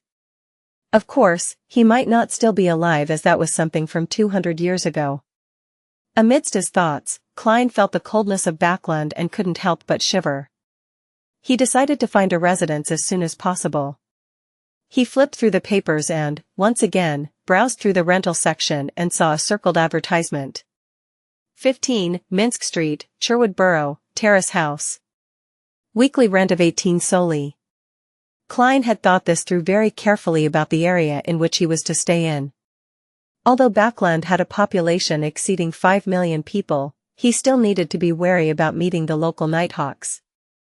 Be it the newly transferred Daily or Larada, Iyer Harson, and Borja that he previously met, they would definitely be able to recognize him. Therefore, Klein eliminated the North Borough, where the Church of the Evernight Goddesses Backland Diocese's headquarters and St. Samuel Cathedral was. He also eliminated areas with the best security and the extremely strictly monitored Empress Borough and Western Borough. These two boroughs belonged to the nobles and the richest magnates, with more of the nobles living closer to Empress Borough. After eliminating the worker areas, the harbor, and the East Borough and Backland Bridge region where the poor gathered, Klein had few choices left. The first choice was Hillston Backland, where the Backland Stock Exchange, Clearing House, Futures Center, the 7 major banks' headquarters, various trust funds, rail companies, and bulk cargo commerce companies were. It was known as the financial, business, and economic center of the Lone Kingdom. The second choice was Cherwood Borough, where there were many small companies and residential buildings. The two boroughs had a lot of people in them, and the security was relatively good. It was good for hiding in. After serious consideration, Klein chose the cheaper Cherwood Borough. The reason why he didn't seek out organizations like the Capital Housing Improvement Company or Capital Housing Improvement Association was due to the fact that they needed identification, which he couldn't produce at the moment. If I can't find a place to rent today, I'll find a motel that doesn't need any identification to stay for the night. Klein gathered the things in his hand and carried his luggage. According to the map, he walked towards what seemed like a department store's entrance. That was the Backland Metro's entrance. Yes, a metro.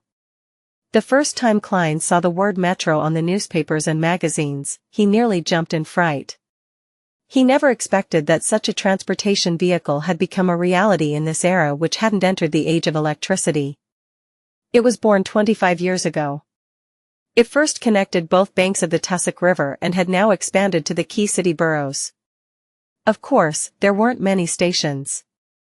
Through the main door, Klein followed the people ahead of him as he walked to the ticketing booth. After being in line for a few minutes, he finally saw a cashier with a head with beautiful golden hair. The lady didn't raise her head. All she did was point at the wooden board by the side of the window with the prices. Peak period, 7 a.m. to 9 a.m., 6 p.m. to 8 p.m. 10-minute headway.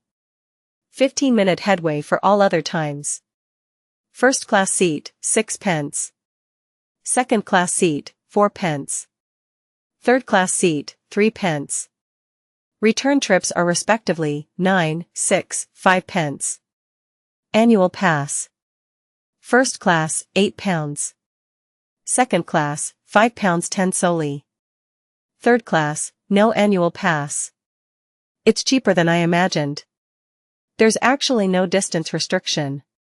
Melissa would definitely love this more than a horse carriage.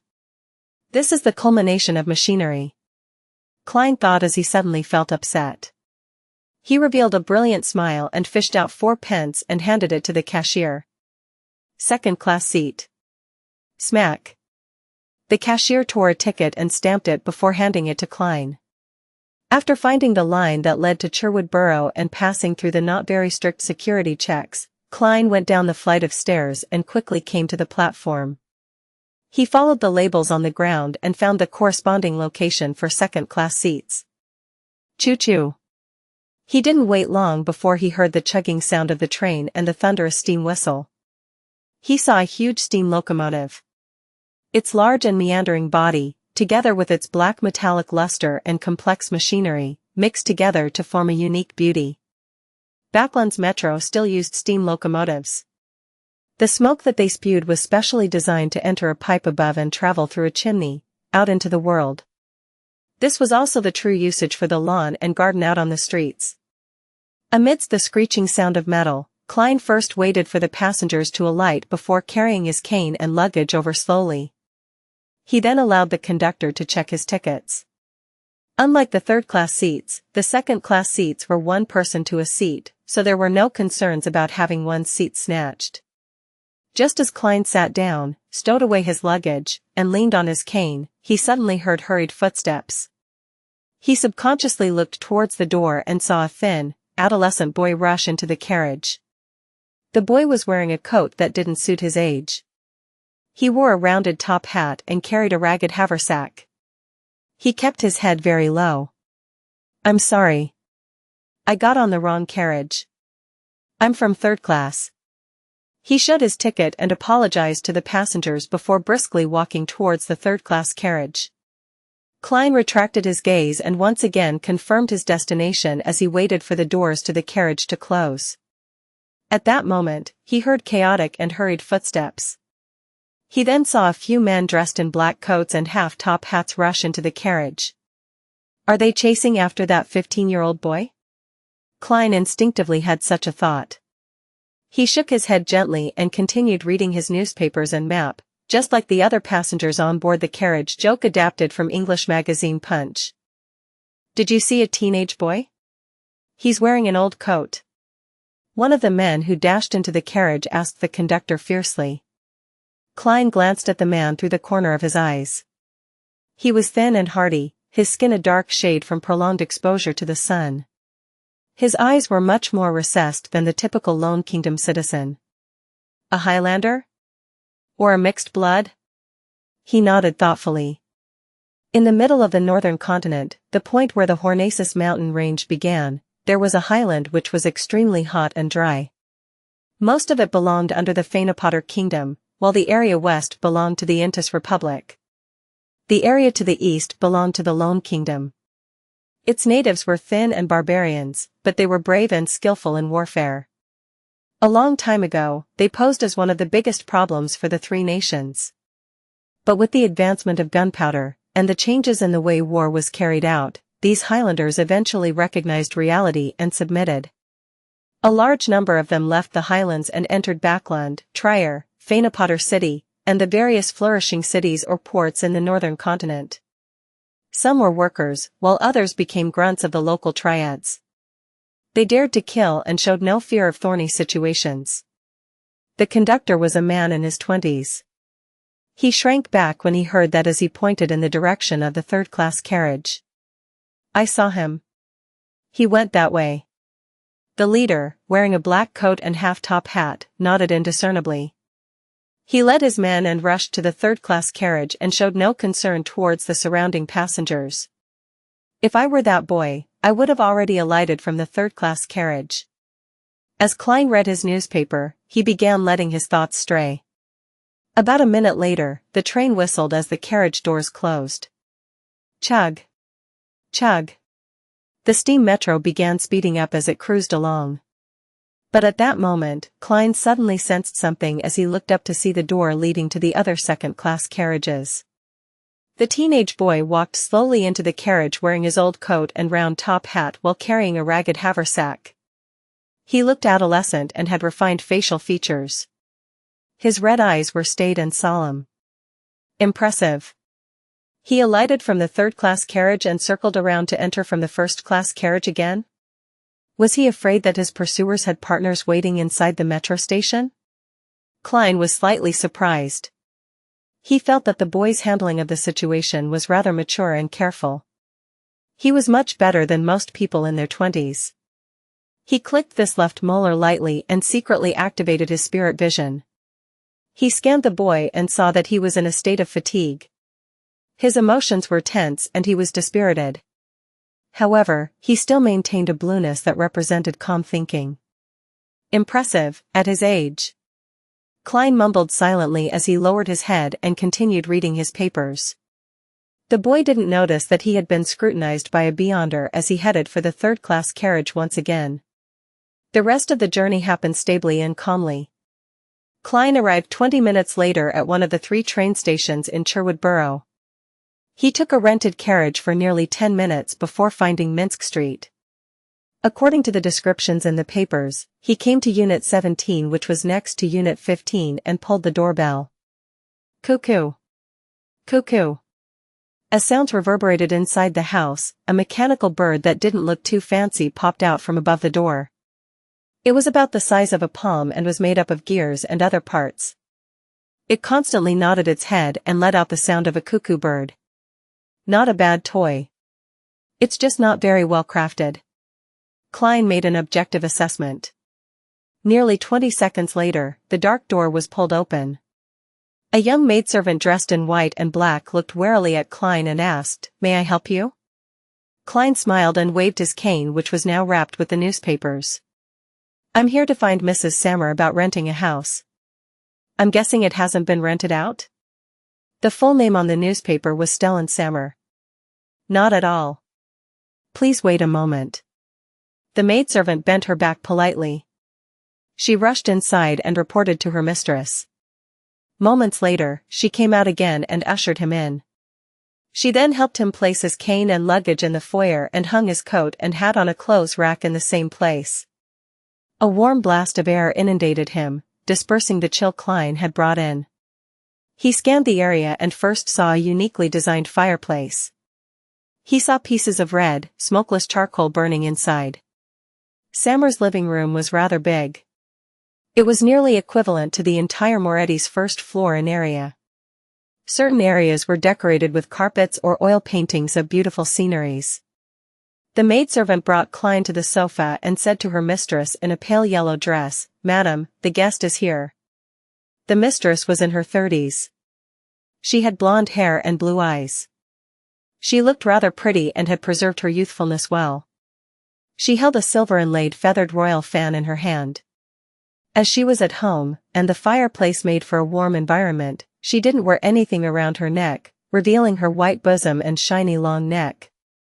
"Hello there, Mrs. Sammer." Klein pressed one palm to his chest and bowed. Mrs. Sammer smiled in a reserved manner. "Good evening. Please, have a seat. Do you wish for some coffee or tea?" Klein sat on the sofa and answered frankly, "Tea, please." "Julianne, Marquis black tea," instructed Mrs. Sammer. She then turned her eyes to Klein and asked, "How might I address you?" "Sherlock Moriarty." "You can call me Sherlock." Klein had long thought of a fake name. At that moment, he caught a whiff of a fragrance from the kitchen and saw complicated pipes. Those are my husband's designs." Although his actual job is a manager at the Coin Company, he's a machinery enthusiast. He's also a member of the Kingdom's Soot Reduction Association. Mrs. Sammer noticed Klein's gaze and explained with a smile. "Mrs., there's no need to go into such detail. I'm not here on a blind date with your husband."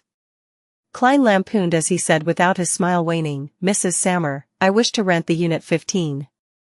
Mrs. Sammer straightened her back as she sat elegantly. She said with a smile, "I have to remind you of certain things. Unit 15 doesn't have such pipes, reclining chairs, card tables, mahogany kitchen cabinets, fine porcelain, silver cutlery, gold-plated tea sets, or removable carpets." She pointed at the things in her house as she introduced them, one after another. After she was done, she added, "It originally belonged to my elder sister and brother-in-law, but due to a business failure, my brother-in-law had no choice but to move to the southern continent. They have a plantation at Balam. However, I don't agree with their choice. This is just too unfair for my niece and nephew. There are no good grammar schools there, not even a good home tutor." "Mrs., that's not something I would like to know." Klein nodded sincerely and said, "Apart from the weather, there's no place in the southern continent that can compare with Backland." His agreement satisfied Mrs. Sammer greatly as her eyes darted slightly. "This house still has a 3-year lease. I wish for you to pay a year's rent at once. 18 soldi a week. The use of the furniture will cost 1 soldi. I can collect a deposit of £50. Klein shook his head and smiled. "Mrs. Sammer, you should be able to tell that I just arrived in Backland. I don't know what will happen to me in time. To pay £50 for a deposit will lower my ability to resist any risks. My limit is half a year. £25. He still planned on renting another one-bedroom apartment in Backland's East Borough. He would use it to change his clothes, undergo disguises, and shirk off any tailing. It was necessary for what he planned to do. Stellan nodded slightly and asked, "Have you studied at grammar school?" Klein chuckled and said, "Yes, I later self-studied history." "Do you have any identification with you?" asked Stellan casually. "I'm sorry. I was in a hurry when I left home and forgot to bring it with me." I forgot to introduce myself. I'm from Midseashire." Klein deliberately used the accent his classmate, Welch, often used. When he said forgot, it reminded him of Captain Dunn Smith. The smile on his face turned even more brilliant. At this moment, the maidservant, Julianne, brought a cup of black tea over. The cup was porcelain white with classic flowery patterns. Some areas were plated in gold. Klein took a sip and found the fragrance distant. The mix of sourness and sweetness were perfect, and it was clearly much better than the side black tea he often drank. Very authentic Marquis black tea. He complimented with a description which couldn't be faulted. Mrs. Stellan-Sammer curled her lips and said, "Then, let's do half a year's rent. £25. Klein thanked her and engaged in a few minutes of idle chatter with her until another maidservant found a service contract from the study. After both parties signed the contract, Klein counted £25 while feeling the pinch and pushed it to Mrs. Sammer. Stellan counted it silently before smiling. "Mr. Moriarty, I believe you'll be finding a job in Backland?" "Yes," Klein answered, feeling a little lost. The corners of Stellan's mouth hooked up. "I can give you some suggestions. With a weekly salary lower than £3, it would be difficult for you to live in Sherwood Borough. Your rent, food expenses, water, gas, and charcoal expenses, transport expenses, and everything else added up will cost at least £2.5 solely. Believe me, this is Backland. One still has to consider new clothes and good cutlery and tea sets. A weekly salary of £3 is the bare minimum. If your weekly salary reaches £5, you can hire a maidservant. At £6, you can consider hiring a chef. At £7, you can add a male servant. For £8, you can hire an additional maidservant. Mrs. Sammer, I think you are flaunting your wealth. I once earned more than £10 a week." Klein maintained his smile as he listened attentively. At that moment, the door suddenly opened. A stout man walked in. He was dressed in a black double-breasted suit and leather gloves of the same color. Above his lips were two elegant mustaches. "Luke, this is Mr. Moriarty. He will be our neighbor." Stellan-Sammer went forward and introduced him. Obviously the master of the house, Luke took off his coat and handed it to the male servant beside him. He smiled politely and said, "Mr. Moriarty, would you like to join us for dinner? This is the manager of some coin company, a member of the Lone Kingdom Soot Reduction Association." Klein said with a smile, "I'm very sorry, Mr. Sammer. I've eaten on the steam locomotive, although that taste does leave a deep impression on one." After exchanging some pleasantries, Klein was led by Julianne out of the house and into the neighboring Unit 15. The layout was very similar to the unit next door. The first floor had a huge living room, a dining room with decent lighting, 2 guest rooms, a bathroom, a cellar, a kitchen that extended all the way back. On the second floor, there were 4 bedrooms, an activity room, a solarium, a study, 2 bedrooms, and a huge balcony. Mrs. Sammer wishes to tell you that you can rent out part of it, but not to workers or make this place too packed or noisy. "Oh. I'll bring you clean blankets, sheets, and pillowcases in a while." Julianne returned to the Sammers after informing Klein. After doing a round of packing, Klein finally settled into Backland. He sat in an empty living room and suddenly felt lonely. Hence, he forced himself to consider his future plans. Whether he liked it or not, revenge and advancement couldn't be done in the blink of an eye. Therefore, he had to obtain a lucrative job to prevent himself from facing any financial problems. However, the job couldn't restrict him and affect his movements and plans. In other words, he needed sufficient freedom. After some deliberation and eliminating unsuitable jobs, Klein was left with 3 choices.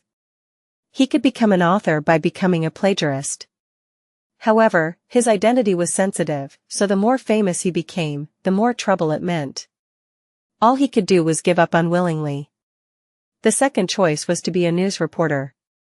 This was considered quite a decent job in this time and age. However, job applications required his educational certificates and other documents. Klein was helpless in that respect. Finally, he chose the third job. Private detective. This was also the reason why he had taken on a fake name. Klein started his first morning in Backland under cold and humid weather conditions, with a light fog that provided very little visibility. For breakfast, he had 1 liter worth of cheap tea, costing 1 penny, and 2 pieces of toast with inferior butter in the center. He was busy the entire morning, but he first went to the Sherwood Borough's Backland Bulletin to post a tiny advertisement for a month at the cost of £30. From Tuesday, the Backland Bulletin's loyal readers would see a tiny advertisement along the seams of its 7th and 8th page. Sherlock Moriarty. Good at various types of private investigations. Reasonable prices and strictly adheres to the principles of confidentiality. Resides at Sherwood Borough's 15, Minsk Street. The reason why Klein didn't choose major newspapers like the Tussock Times or the Backland Daily Tribune, that had a readership all across the entirety of the Lone Kingdom, was due to the fact that his business was temporarily limited to Backland. Furthermore, he didn't wish for a sterling reputation. Therefore, the Backland Bulletin, which was well received locally and had low advertisement fees, became his first choice. After leaving the Backland Bulletin's headquarters, Klein took out a map and followed it to purchase various herb powders and silver slices from various herbal stores, flower stores, jewelry stores, and accessory stores.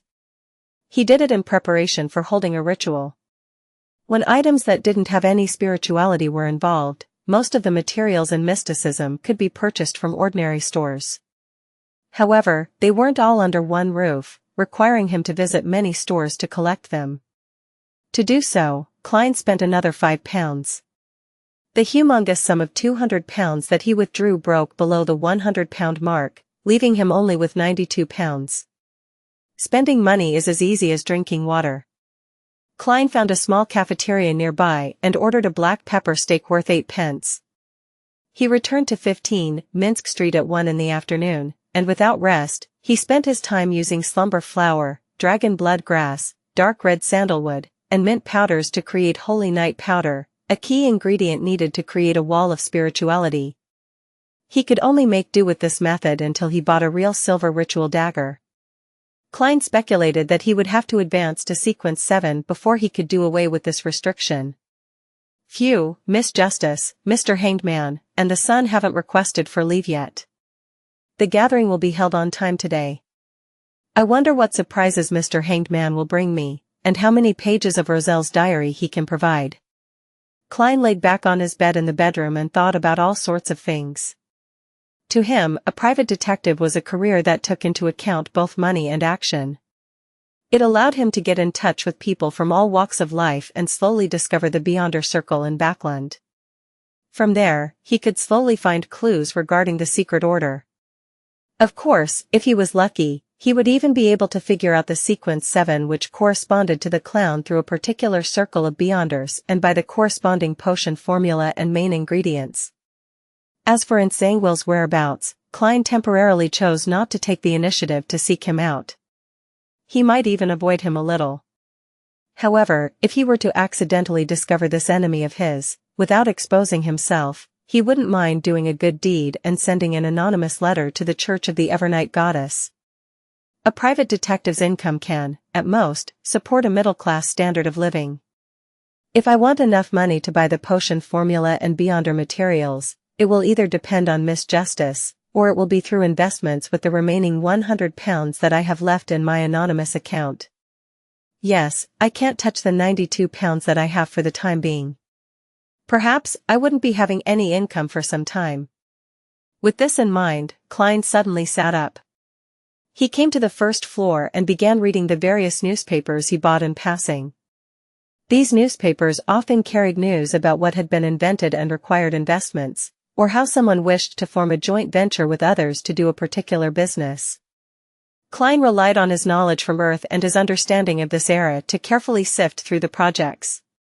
Unfortunately, none of the ones on the papers today were reliable.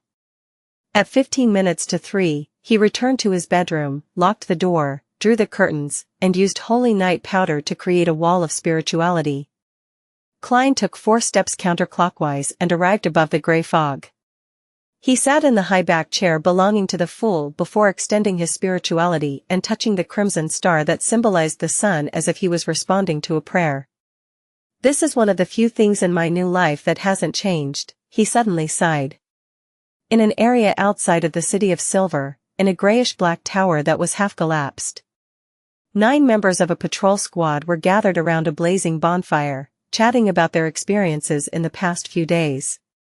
There were also a few other team members guarding the perimeter, prepared for any possible attacks that might break out from the darkness. Many of the City of Silver's Beyonders had used their blood to teach them a lesson. At all times, never let your guard down. The monsters in the darkness could very well be right behind you. On a night when the frequency of lightning was very low, it was necessary to keep the flames burning and the light shining.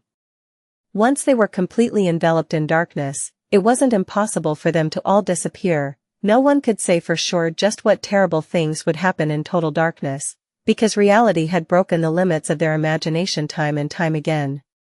Derek Berg remained reserved and silent as he quietly listened to his companions reminiscing about the monster they had encountered before.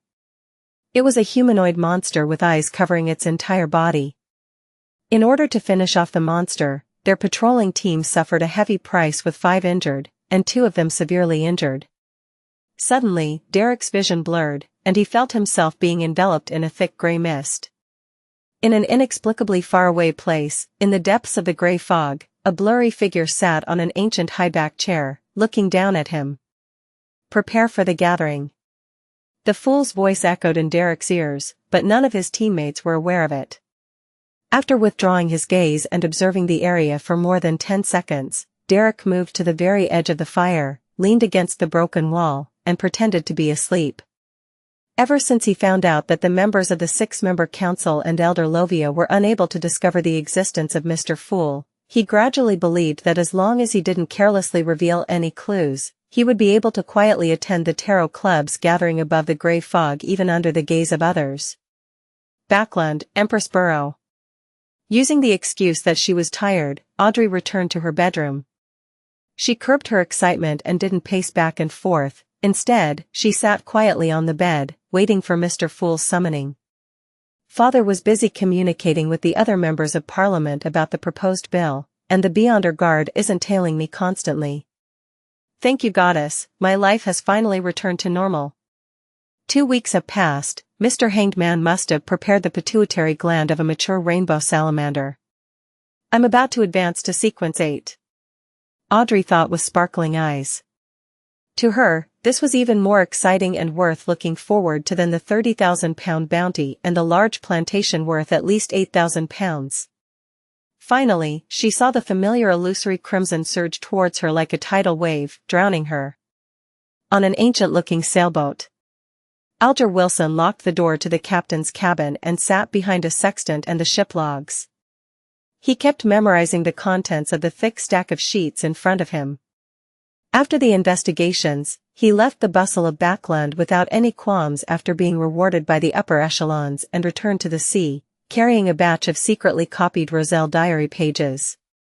After digesting the seafarer potion, I'll be able to advance normally. My contributions are enough for me to trade for the formula and ingredients. However, this will expose the fact that I know the acting method. There are advantages and disadvantages. Alger shook his head, suddenly distracted.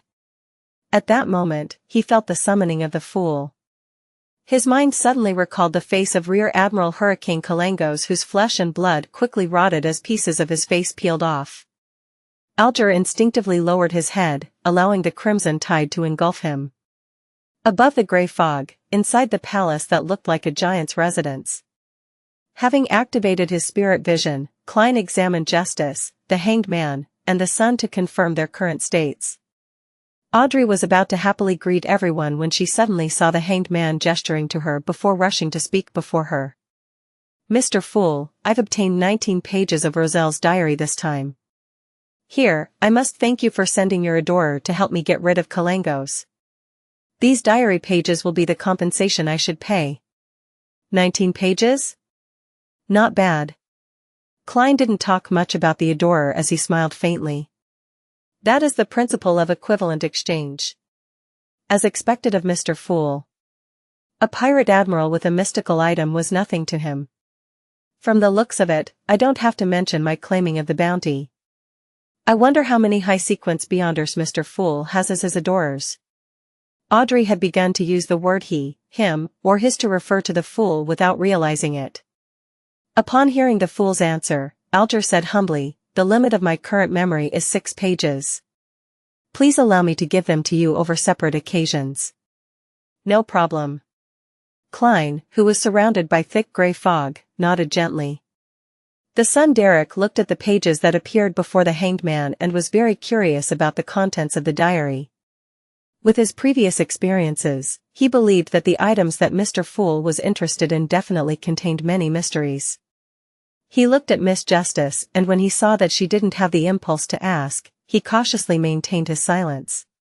Soon, the 6 pages of the diary were complete and came into Klein's hands. Audrey and the others began to wait quietly. They were already used to such things. Klein looked down and read the first page. December 16th. I managed to contact the pathetic fellow who's trapped in the storm and was lost in the darkness. Finally, there's a follow-up to one of the previous pages of the diary. Klein was delighted, and he became more focused. He called himself Mr. Door and tried to teach me a complicated and difficult ritual. He wanted me to help him return to the real world and promised to fulfill 3 of my requests. Does he think I'm stupid? I've lived for more than 60 years over my 2 lives. Does he think I can't tell that this is the usual manipulation done by evil gods and devils? But the history of the 4th epoch that he described was truly interesting. Mr. Door. This naming style is very similar to mine. I wonder what was the real name of this pathetic fellow who was lost and trapped in the deep darkness amidst the storms is, and what his sequence is. Or rather, just as Emperor Roselle had guessed, he's one of the evil gods or devils. Klein let out a silent chuckle which was mixed with ridicule and self-deprecating humor. He was also interested in the history of the 4th epoch. I know of the most famous war of the 4 emperors in the 4th epoch, but the specific details and the main figures involved are limited to the information spread by the major churches. For example, the Dark Emperor of the Solomon Empire. It wasn't until today that this so-called Mr. Door finally answered my questions by letting me know who the remaining 3 emperors are. The half-insane Blood Emperor of the Tudor dynasty, the Night Emperor of the Trunsoist Empire, and the Emperor of the Underworld of the Southern Continent, also known as Death. According to Mr. Door's description, in this war that changed the situation of the entire world, the Dark Emperor, Blood Emperor and Night Emperor fell one after another. The Emperor of the Underworld reaped the greatest benefits. Having said that, Mr. Door added with profound significance that after over a century of digestion, Death went mad, but he also became stronger. Therefore, Death teamed up with the primordial Demonis and brought about a pale disaster for the northern continent. Of course, this isn't something he witnessed personally, but rather something that he hears when he comes close to the real world every month. Death went mad, but also became stronger. Even deities can go mad? What a horrifying sentence. However, this also confirms my guess. Before the 5th epoch, those deities would often descend into the real world, directly interfering with the situation in the northern and southern continents. They might even personally appear just like Death. I asked Mr. Door if he had participated in the War of the 4 Emperors. If so, what role did he play? And what was the position the 7 deities maintained in this war? What role did they play? Mr. Door didn't answer my question. He only said in a teasing manner that the number of preeminent mighty figures in the 4th epoch far exceeds my imagination. In addition, he also mentioned 2 laws. One is the law of beyonder characteristics indestructibility, and the other is the law of similar sequence beyonder characteristics conservation, which is consistent with certain things that I have learned from that most secret and ancient organization, and also from some of the phenomena I have observed. This can lead to many interesting conclusions, making many explanations take on other forms, making one's mind tremble in horror. For example, when there are too many high sequence beyonders in the same sequence pathway, the low sequence beyonders would reduce, and vice versa. The beyonder characteristics had been fixed at the source. It will not increase or decrease. Does this mean that there really is a God who created all the deities, an omnipotent and omniscient God, and everything originated from him? This was the longest Roselle diary that Klein had ever seen. It took up 2 full pages, and one could imagine that it originally came on a double-sided page. It only became 2 separate pages after repeated copying. That's a lot of information. Klein sighed silently. As a history student who had graduated normally, he had always believed that the Solomon Empire, the Tudor dynasty, and the Trunsoist Empire came one after the other in a line, with a certain degree of restoration before a new political outcome was established. To his surprise, the War of the Four Emperors described by Mr. Dorr clearly and unambiguously revealed one thing: all 3 empires had existed at the same time. If this were true, then it would really overturn most of the current research on the 4th epoch in the field of history. Klein suddenly thought of the original Klein, who was filled with interest towards archaeology and the history regarding the 4th epoch. Today, I've helped him achieve his wish. I wonder if death had already become a true deity during the War of the Four Emperors. It's hard to determine according to Mr. Dorr's descriptions. I can only first assume that the Emperor of the Underworld, who had obtained benefits from the War of the Four Emperors, had broken through his limits and become a deity, but he also went mad as a result. To have a deity go mad was truly terrifying. Just thinking about the details makes one tremble from the bottom of their heart. It's no wonder that the knowledgeable Emperor Roselle would use the word horrifying to describe this matter. Could it be that the so-called evil gods were crazy orthodox deities? Would that mean that there might only be evil gods left in this world one day? Man, does this mean that the end of days cannot be stopped? Klein smiled to hide the growing solemnity of his emotions. He felt that the future he imagined was filled with a dark gray hue. At the same time, he raised his evaluation of the Dark Emperor, Blood Emperor, and Night Emperor, believing them to be the preeminent mighty figures who were close to being deities. Perhaps that means Sequence 1 is the peak existence of a single pathway. According to this logic, for Dark Emperor to live for centuries or over a millennium wouldn't be unacceptable. That would explain the original Klein's confusion. He had obtained contradictory findings from the content recorded in the Antigonus family's notebook with his own mentor's viewpoint. He believed that the Dark Emperor was the common name used by every emperor of the Solomon Empire. Perhaps, the Dark Emperor had always been the same Dark Emperor. Of course, other possibilities cannot be eliminated. For example, they could have been replaced 2 or 3 times, but is the name of that pathway Sequence 1, Dark Emperor? I wonder who Mr. Dorr is in the history of the 4th epoch. Emperor Roselle didn't go into detail when describing his erroneous experiments and accidental coincidences, making it impossible for me to even try to converse with that Mr. Dorr. The laws of Beyonder characteristics indestructibility and similar sequence Beyonder characteristics conservation shares the same description as the one used by the captain. Perhaps, the term he used came from Emperor Roselle. According to the 2 laws described by Mr. Dorr, we can indeed deduce a lot of interesting speculations. For example, with there being so many holy artifacts and high sequence Beyonders in the 7 churches, there shouldn't be many low sequence Beyonders. But this contradicts reality, and the only reasonable explanation is an additional gift from the deities?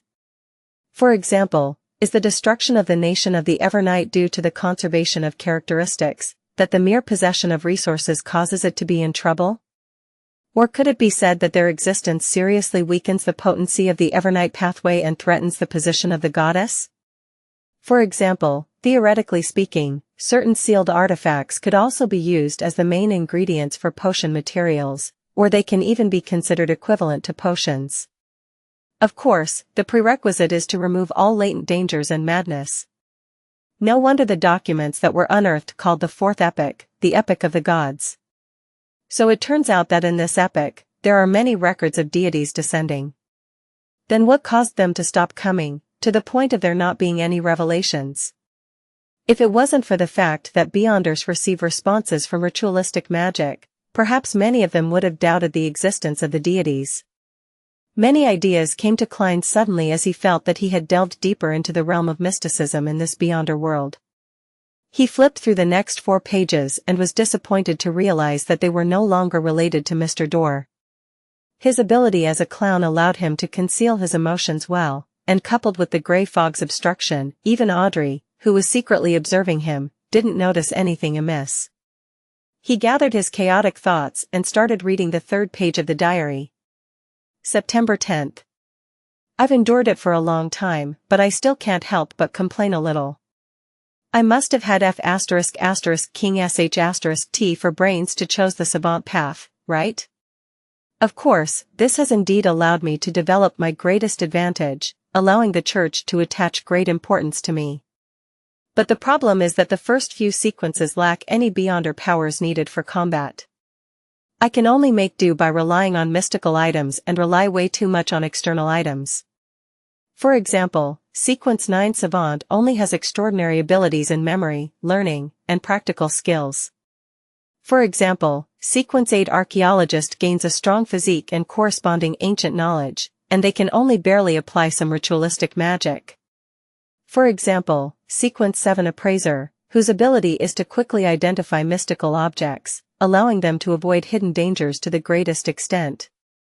For example, Sequence 6 Artisan, who can produce machinery wonder but not very powerful beyonder objects. Apart from that, one standard and ritualistic magic will be enhanced. It's no wonder its modern name is Machinery Specialist. Comparatively speaking, the Sequence 7 Warlock and Sequence 6 Scrolls Professor of the Mystery Prior pathway are sufficiently tempting. It would be great if only the church has the complete sequence and that the hidden sage doesn't exist. However, I finally received some good news. After I advance again, I'll gain beyonder powers combat powers that I can call my own. Sequence 5 Astromancer. Its modern name scares me a little. It's actually called Astronomer. Am I going to end up as an all-powerful mad scientist? Heavens have mercy on me. I was only a second-tier student at the college entrance examination. It had to be said that Emperor Roselle had a strange talent for making jokes. Even the recently dispirited Klein couldn't help but twitch his mouth, wishing to light a candle for this senior. Study hard and improve by the day is indeed a wise saying. He lampooned and remembered the unique trait of the Church of the God of Steam and Machinery. They lacked beyonder powers when it came to combat, but they were good at making and using items. After flipping to the third page of the diary, Klein continued reading. June 2nd, the kingdom has created chaos, again and again, instigating wars without being able to completely destroy the Faesac Empire, the Lone Kingdom, and the Fainapotter Kingdom. As such, the kingdom has no choice but to shoulder huge debts, and its economy is on the verge of collapse. From my observations, the people, merchants, and soldiers are very dissatisfied. The riots are just lacking a spark. This is my chance. But I have to be very careful. The Sauron family has witnessed the history of the fourth epoch and is an ancient family with a high possibility of having high sequence beyonders. I need the support of the church, as well as gain a tacit agreement with the Church of the Eternal Blazing Sun. I can't appear immediately. First, I'll let the rebels destroy order before I end it all as a protector. Consul Roselle Gustave. I like that name. June 3rd. After discussing with Edwards and the others, I gave up on the idea of reaching a tacit understanding with the Church of the Eternal Blazing Sunday. This might very well reveal my true intentions, making the Sauron family and the ancient nobles who support them aware of them in advance and carry out a direct approach. That would make matters extremely difficult and dangerous. It's a pity that Grimm died in the Sea of Fog. He was the smartest among us. Descend into chaos. Descend. Only with everything in chaos will I get the chance to fish in troubled waters. Only when the Sauron family is incapable of handling this situation will the Church of the Eternal Blazing Sun reluctantly acknowledge me. Perhaps I should give some help to those rebels, but how should I conceal myself so that no one would notice? June 4th, Zeradal from the Secret Order came to visit me in incognito very suddenly. And then? Klein was just feeling intrigued over the reason why Zeradal, leader of the Secret Order, would seek Roselle on the eve of the rebellion and coup d'état when he realized that the two subsequent pages had nothing to do with it. This made him feel a sense of irrepressible anger. Although the 3 diary pages didn't provide very detailed descriptions, with rather straightforward accounts from Roselle, Klein could still feel the famous turmoil in Intis that happened in 1173, more than 100 years ago. The outcome was clearly recorded in history textbooks. As a colonel, Republic quashed the rebellion and enacted political changes. The Intis kingdom was transformed into a republic, with him acting as a self-appointed consul. In the following 19 years, he reformed the penal code, encouraged inventions, and protected the Industrial Revolution. He greatly increased the country's strength and fought wars both north and south, making Lemberg, Mason, Seeger, and other countries protectorates under the Intis Republic. He also made the three mighty countries on the northern continent, the Faesac Empire, the Lone Kingdom, and the Fainapotter Kingdom, bow their heads. At the end of 1192, almost 20 years after his appointment as consul, Roselle converted the Republic into an empire, declaring himself Caesar. Less than 6 years later, he perished in the White Maple Palace, ending the fifth epoch's most legendary piece of history to date. The more he thought about it, the more he felt that there was more to Roselle's death than what appeared on the surface. It was just like how this famous historical event definitely had power struggles amongst Beyonders behind it, and that a Beyonder faction had leveled the situation, unlike the descriptions in textbooks. As expected, one of the so-called four horsemen of the apocalypse, Grimm, died in the Sea of Fog. In a previous diary page, Roselle had written that there was something wrong with this horseman. It seems to have something to do with the tiny island where they discovered many extraordinary beings. Not only was it a fortuitous encounter, but it was also a dangerous one. Klein thought of a previous entry and turned to the 5th page, feeling emotional. The contents of this page are of little value.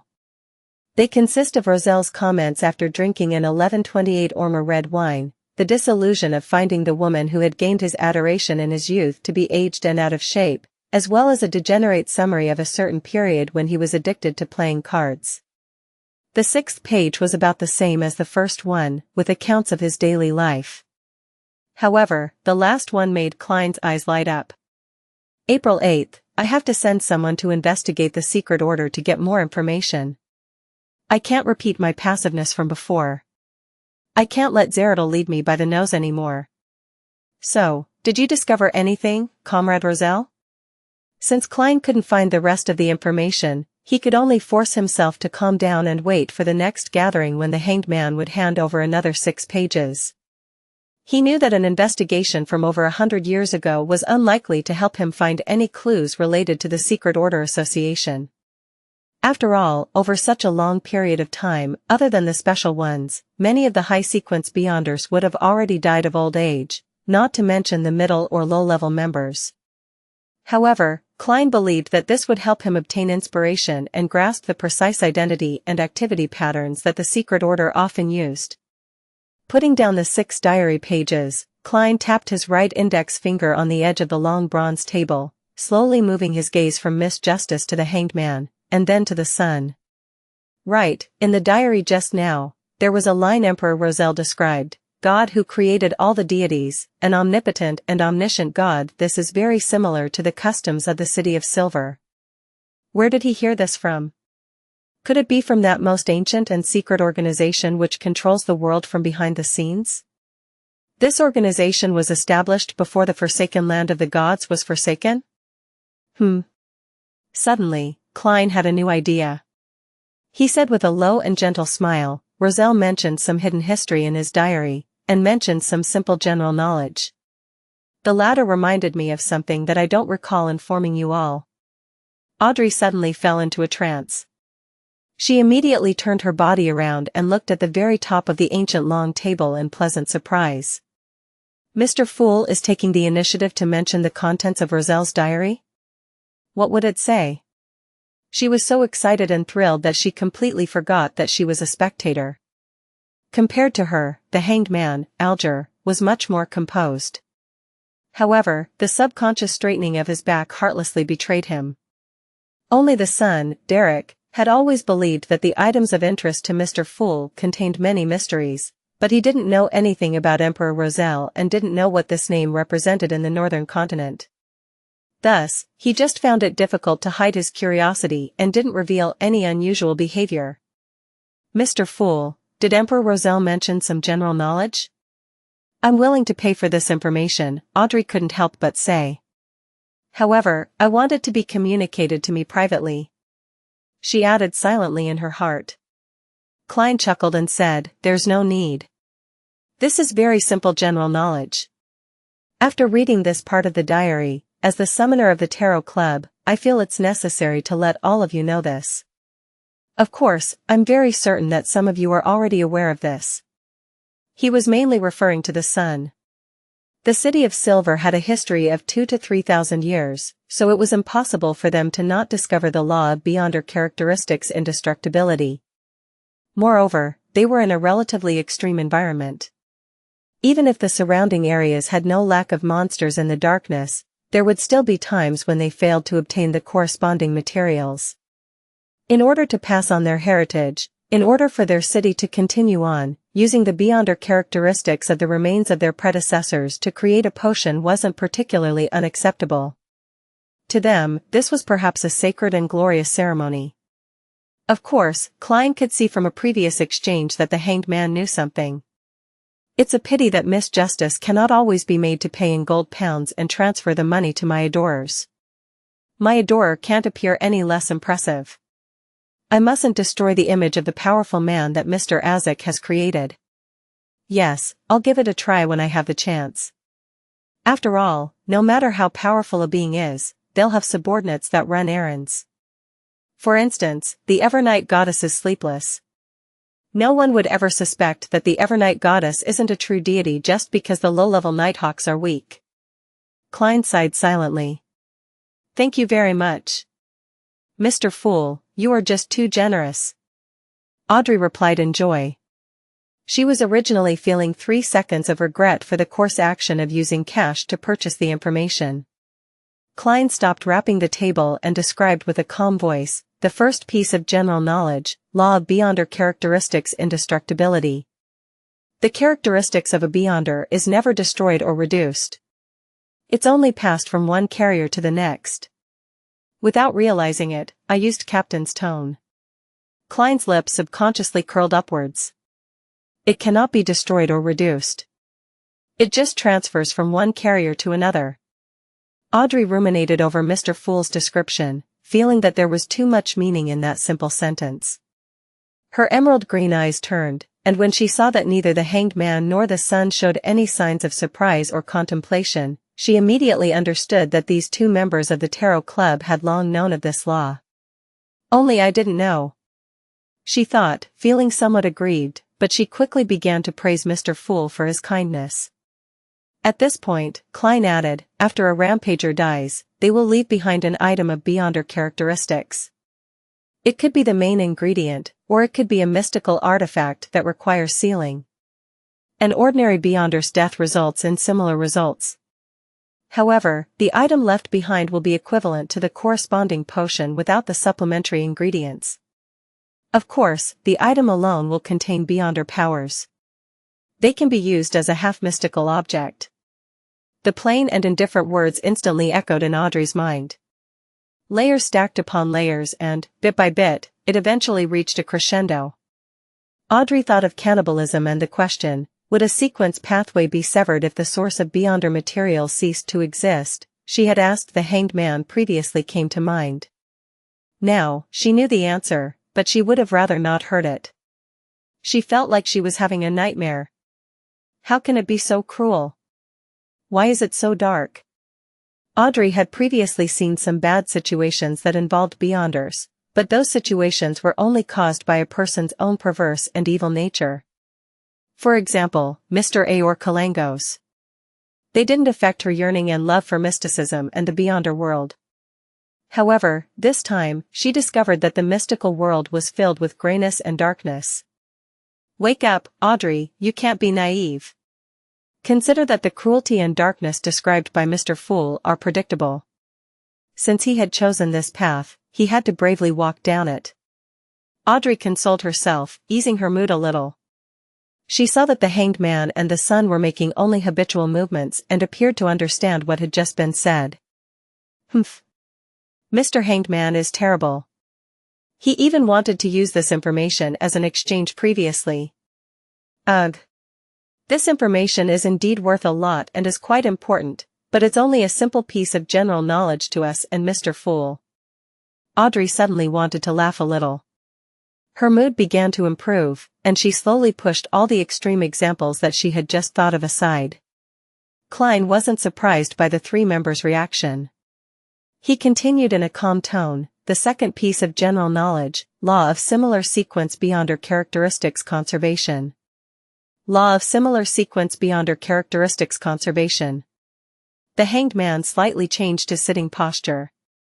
He felt that he understood something, but he was unable to fully understand what this law represented and what it consisted of. Justice and the Sun shared the same feelings as he did. They were unable to directly understand the true meaning behind this law. Why similar sequence? Alger couldn't help asking. Klein smiled and replied, "What do you wish to pay for the answer?" One of the ideas he had was that general knowledge was free, but any explanation required a fee. This both matched his status and didn't waste the information.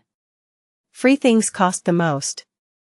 If the fool had simply mentioned that there was some simple general knowledge contained in Roselle's diary, the hanged man, Alger, wouldn't necessarily be determined to pay the price for the answer, partly because the description of it being simple killed his curiosity. Another aspect stemmed from his constant wariness against making trades with the fool, as it reminded him of the examples when deals were made with evil gods and devils. But now that he knew the so-called contents of simple general knowledge, his interest was piqued. Yet, he was unable to understand parts of the description, much less gain any actual or deep grasp of the concept. Therefore, he couldn't hold back his urges to ask in absolute reverence, "Mr. Fool, what kind of payment do you want?" "Yes, yes." Just as Audrey nodded her head nearly indiscernibly but very frequently, indicating that this was something she wanted to ask as well. Although the son Derek remained silent and didn't make any additional body gestures, the look he gave to the fool explained everything. Klein, who was waiting for such a response, smiled and said, "Information regarding the secret order." The secret order. The hanged man Alger muttered to himself. He wasn't unfamiliar with this term. He had once received payment for explaining to Miss Justice about many secret organizations, including the secret order. Audrey and Derek both frowned subconsciously. The former's only understanding of the secret order was limited to what the hanged man had described. And the latter had never even heard of such an organization. Klein had long anticipated what the son would feel, but he wasn't surprised. According to his conjecture, the area where the City of Silver was located should have been a part of the third epoch after the appearance of the first blasphemy slate and before the appearance of the second blasphemy slate. It was even possible that it was the direct catalyst or manifestation of the cataclysm. The Zeradal family had only stepped onto the stage of history in the fourth epoch, and the secret order was created in the latter half of the fourth epoch. There was no way both entities could have existed in the same period. It would surprise Klein if the son were to know about the secret order. He would then have to overturn some of his speculations, reconstruct his knowledge of the City of Silver, the Forsaken Land of the Gods, and the Zeradal family. After nearly 20 seconds of silence, Alger looked at the fool in the grey fog, deliberated his words and said, "I will accept this request and help you gather information regarding the secret order. Can you make payment in advance?" It wasn't surprising that a suspected deity was interested in an ancient and secret organization, therefore, Alger wasn't puzzled about it. More importantly, after many gatherings, he had a guess in his mind, which was that Mr. Fool's state wasn't perfect, that he might be in a predicament, that all his attempts and the actions of his adorers on the northern and southern continents were to help him break free from his confines. This might even be related to the huge secret of why the seven deities no longer descend upon the real world after the fourth epoch. A thought flashed through Alger's mind, and he shuddered as he felt himself entering the realm of the gods. Upon hearing the hanged man's request, Klein leaned back in his chair and nodded. "No problem. If the information you have collected exceeds the value of the answer, I will provide you with further compensation. As for the circumstances in which the value of the answer was lacking, it is naturally up to the esteemed Mr. Fool to decide. If he has the ability to make the additional payment, so be it. If not, forget it." Klein silently added. Justice Audrey's eyes lit up all of a sudden. She raised her hand and said, "I want to partake in this deal." Klein laughed and replied, "Sure." Frankly speaking, his main target was Miss Justice because she was a local of Backland and she had mixed herself into several Beyonder circles. Her access to information in the Land of Hope far exceeded his, considering it was his first time in the capital. She was also more informed than the hanged man who was out at sea most of the time. According to the earlier revelation he received from his divination, Klein believed that the clues related to the secret order would appear in Backland and not anywhere else. The son Derek listened quietly and after some thought, said, "I'm willing to use the payment I reserved and exchange it for the answer." In the previous three-way deal, he had traded the Sequence 8 telepathist formula for Sequence 9 Bard. Klein had promised to compensate him, and his choice at the time had been to save it up and prepare for the subsequent potion formulas and main ingredients. Klein nodded his head and gave an explanation that he had long prepared. The so-called similar sequence refers to how high sequence Beyonders are exchangeable with other pathways. Let me give an example. The Death Pathway's Sequence 5, Gatekeeper, can not only be advanced normally, but one can also choose the Giant Pathway, which is the Gatekeeper Pathway's Sequence 4, Demon Hunter. This won't lead to the danger of losing control, nor will it accumulate madness. It's different from taking the wrong potion. Of course, if it's not a similar sequence, a semi-deranged state is the best result. Exchangeable? Audrey blurted out, surprised and delighted. She was surprised that sequence pathways weren't completely fixed, that they didn't need to follow the original path all the way. The price of switching wasn't being semi-deranged and never to advance again.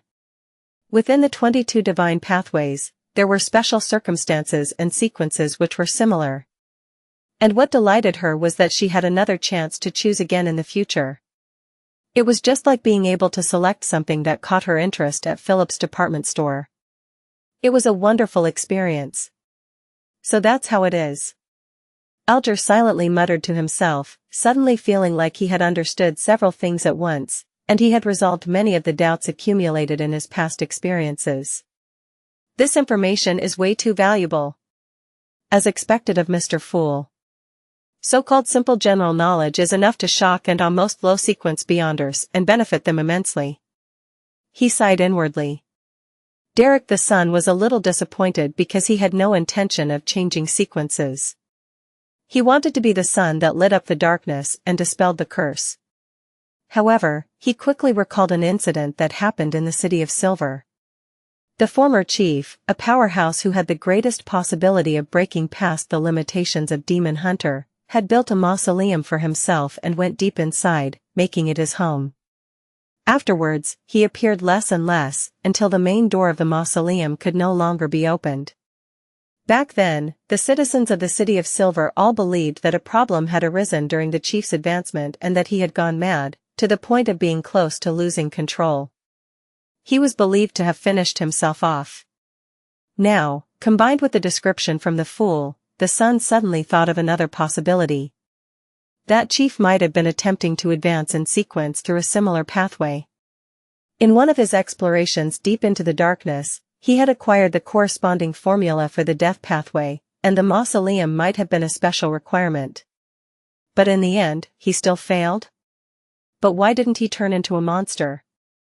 What did he encounter in that dark mausoleum? The City of Silver doesn't have the subsequent sequence potion formulas after Demon Hunter? As these thoughts crossed his mind, Derek was suddenly jolted back to his senses by Miss Justice's reserved voice. "Mr. Fool, may I ask what other pathways are exchangeable with the Spectator Sequencer pathway?" "Sequence 4 Demon Hunter sounds pretty good."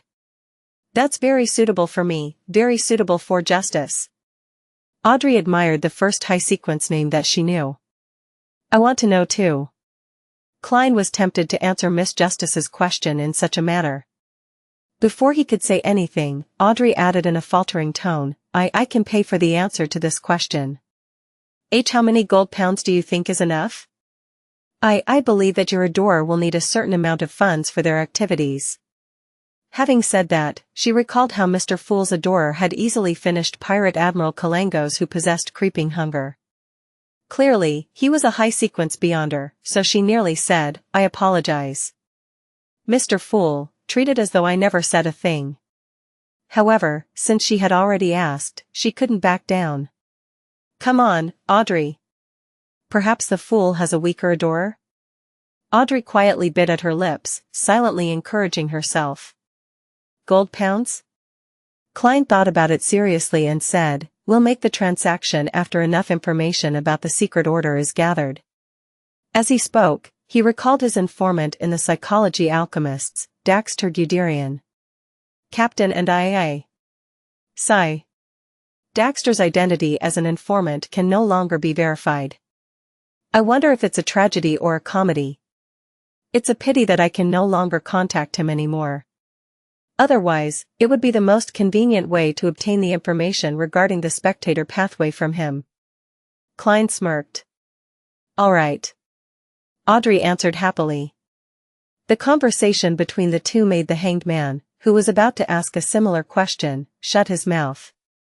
He left it until he had gathered enough information on the secret order. After a brief silence, Audrey turned her head to look at Mr. Fool and raised her hand very slightly. After receiving a nod of confirmation, she turned to the member opposite her and asked with a sense of anticipation, "Mr. Hanged Man, my tip allowed you to finish Rear Admiral Hurricane. Have you prepared the complete pituitary gland of a mature rainbow salamander?" "That's one of the reasons why I returned to the sea." Alger nodded gently and said, "I've gotten the beyonder material you wanted. But how should I give it to you?" How? How should it be given to me?" Audrey froze for a moment as she lost herself in thought.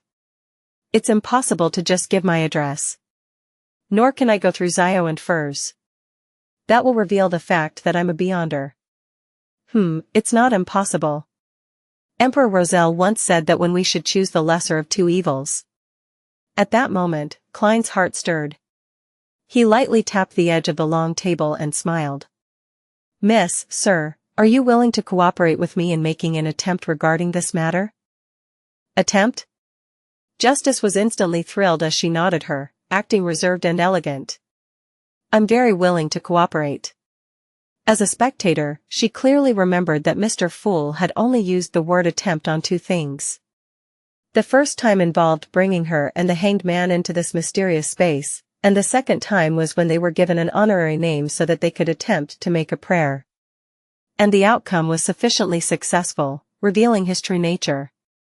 What would it be this time? It really is something to look forward to. Audrey restrained her impatience and tried her best to behave as a qualified spectator. "Attempt." Alger suddenly tensed up, viewing the fool's proposal with utmost wariness. What does he want to do? What is his true purpose? Is this good or bad for me? One by one, thoughts popped up in his mind. The rapidly rotting appearance of Rear Admiral Hurricane Kalangos surfaced in Alger's mind. Finally, he lowered his head and respectfully replied, "Your wish is my wish." Beside him, Derek looked at the hanged man, and then at Justice, wondering why they were so sensitive to this so-called attempt. Klein lightly tapped his fingers on the edge of the long bronze table and smiled. "This attempt will make your transaction easier and safer, and it will definitely be sufficiently confidential." He turned his head to the side and looked at the hanged man. He said with a moderate pace, "Do you remember the sacrificial ritual described by the sun?" Klein had deliberately mentioned it to show how open he was. It made it difficult for the members of the Tarot Club to imagine that the sacrificial ceremony he was about to provide had actually first been obtained from the sun and that he had gone through all that time and effort back then to trick the sun out of a template sacrificial ritual. "I remember.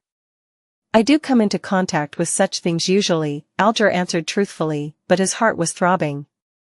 Since the Orthodox gods rarely responded to similar rituals, the word sacrifice had often been equated to evil gods and devils in the fifth epoch. Thinking about how this could lead to a terrifying outcome, the hanged man felt as if he was walking at the edge of the abyss. If he wasn't careful, he would fall in, only to be eroded and devoured. Klein followed his plans and didn't provide further explanations. He nodded slightly and said, "My idea is for you to sacrifice the Beyonder material to me through the ritual and I'll bestow them to Miss Justice." A transaction like this will be beneficial for both of you. That can be done? Audrey was instantly dumbfounded. She felt that this exceeded the limits of her imagination. But she very quickly came to her senses and understood the advantages of this method and the true nature of a deity hidden behind this simple act. Mr. Fool is great. As expected, our tarot club will be different from the other secret organizations. We'll use the method of deities to exchange for material goods and ingredients. Audrey almost said praise the lady in her mind out of habit, but in the end, she said, praise Mr. Fool, instead. Alger turned even warier as he entered a state of calm thoughts. Honorable Mr. Fool, what do I need to do? He tried to figure out the true purpose of the fool from the process of the sacrificial ritual. Klein lightly pressed his right hand and said, like I said, this is only an attempt. It might not succeed, so it will need your cooperation. First of all, prepare an altar. There's no need to make it too complicated, it can be very simple and crude. The only requirement is to engrave or draw this symbol. As he spoke, a screen of light appeared in front of him. On it was the symbol of the hidden pupilless eye and the mysterious symbol of the partial contorted lines, the same symbol on the back of the fool's chair. After previous experiments without using materials with spirituality, Klein was certain that the sacrificial ceremony he designed could create an illusory gate above the gray fog, similar to the door of summoning. However, his strength alone couldn't construct a stable channel, and he could only use the uniqueness of the mysterious space above the gray fog to complete the sacrifice. Therefore, he was 90% confident that the ceremony would be successful.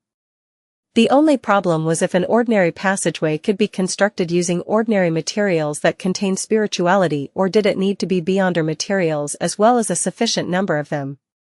I'll let Miss Justice and Mr. Hanged Man bear the cost of this experiment. In any case, they knew from the very beginning that the Tarot Club was a product of an attempt. It can be foreseen that there would be other attempts subsequently, and failure is inevitable. Even deities are no exception. Klein decided to transfer the costs. As the Hanged Man, Justice, and the Sun were attempting to memorize the symbol, Klein chuckled. If you forget, you can pray to me, and then you can remember. All right, Audrey answered happily. With Mr. Fool, rituals aren't tedious and troublesome. She thought happily. The Hanged Man nodded in response as Klein continued the description. Secondly, follow the normal procedure, but there's no need to burn any more additional herbs or apply the holy oil. There's no restriction on time, just chanting my name is enough. Remember, use ancient Hermes or Jotun to recite this piece of prayer. Your devoted servant prays for your attention. I pray for you to take his offerings. I pray for you to open the gates to your kingdom. After you finish chanting, combine the materials that contain spirituality with the natural power created by the incantation, and await my response. If you don't succeed in this step, change from materials containing spirituality to beyonder materials, and try again from the beginning. After listening quietly to the procedure, Alger felt that his previous guess was very likely to be the truth. The fool was in a predicament. He offered alluring attempts, making attempts one step at a time, and planned to use himself, Justice, and the Sun to slowly break free of the restrictions. In the end, he might even descend into the real world. This was also the true reason why he had initially pulled people into this mysterious space, agreeing to the establishment of the Tarot Club. Even without this previous speculation, Alger believed that he would have come to the same conclusion after hearing of the experimental procedures required after the sacrificial ritual and comparing it with the fool's previous attempts. The only thing that stumped him was the possession of a powerful adorer, therefore, there was no need for him to use himself, Justice, and the Sun. His adorer could make similar attempts. There must be secrets I don't know about yet. The attempts need to be sufficiently secretive. And perhaps his adorer is being watched by certain existences? Alger began connecting the dots. After Klein finished describing the ritual, he asked in a low but gentle voice, the sacrificial ritual needs a specific time. Mr. Hanged Man, when do you plan on making the attempt? This was different from responding to a request which could have a delayed response. The stable passage created by the sacrificial ritual could only exist for a very short period of time, so Klein had to wait above the gray fog ahead of time. The rainbow salamander's pituitary gland is the only beyonder material I have with me for the time being. As for materials with spirituality, I do have quite a lot. Mr. Fool, once the gathering ends, I'll immediately attempt the first scenario. If it fails, I'll seek out other beyonder materials. Once I obtain anything, I'll inform you by praying to confirm a time, Alger said as he couldn't help but turn his gaze towards Miss Justice. As a spectator, Audrey instantly understood what he meant. She answered without the slightest hesitation, if any additional beyonder materials are required, I'll compensate you afterward. Well, I can't guarantee the specific type of material you would want. As expected of the wealthy Miss Justice. The fool, Klein, couldn't help but sigh before chuckling. We have come to an agreement. He looked at Justice and said after some thought, once Mr. Hanged Man's attempt succeeds, I'll inform you of the bestowment ceremony. All right. Audrey was entirely confident with Mr. Fool's abilities. After answering the question, a sudden thought struck her as she realized that the exchange of money could also be done through this method. Of course, this was only if the attempt was a success. I wonder if items without any spirituality would work or not. I'll ask Mr. Fool again after the attempt is successful. Audrey's lips curled as she thought of the beautiful future. With the sacrifice and bestowment topic coming to an end, she deliberated for a few seconds before saying, Mr. Fool, I found 2 ladies suitable for our tarot club. They're both beyonders and have their own circle and resources in Backland. They're also able to keep a secret and have decent personalities. Are you willing to let them join the gathering? Does Justice want to strengthen her faction within the tarot club? This was the most instinctual thought that Alger had. Derek was very interested in this matter as he looked sideways at Mr. Fool, waiting for his answer in anticipation. Klein appeared to be in a bit of a dilemma. Previously, he had imagined that the members of the tarot club wouldn't know each other, and they would then develop their own subordinates, forming a relatively tight and secretive organization. This way, even if a certain member was exposed, captured, or had their spirit channeled, it wouldn't have much of an impact on the tarot club. But Miss Justice's description just happened to hit his weak spot. He was hoping to find clues regarding the secret order and Lenivus by acquainting himself with beyonders with different circles and resources in Backland. If it's done through Justice, the person involved would eventually hold back. However, I'm not sure if it's possible to pull them up above the gray fog simply by reciting my name. In order to maintain his image, Klein didn't think too much and instead procrastinated on it. He said calmly, it will require a certain amount of examination. Miss Justice, use a clandestine method that wouldn't expose yourself to let them know of my name to garner interest in them. When Audrey saw that her proposal was about to be accepted, she immediately responded in excitement, yes, Mr. Fool. After a few more exchanges, the gathering came to an end. The sun, the Hanged Man, and Justice returned, while Klein remained in the gray fog, waiting for the sacrifice.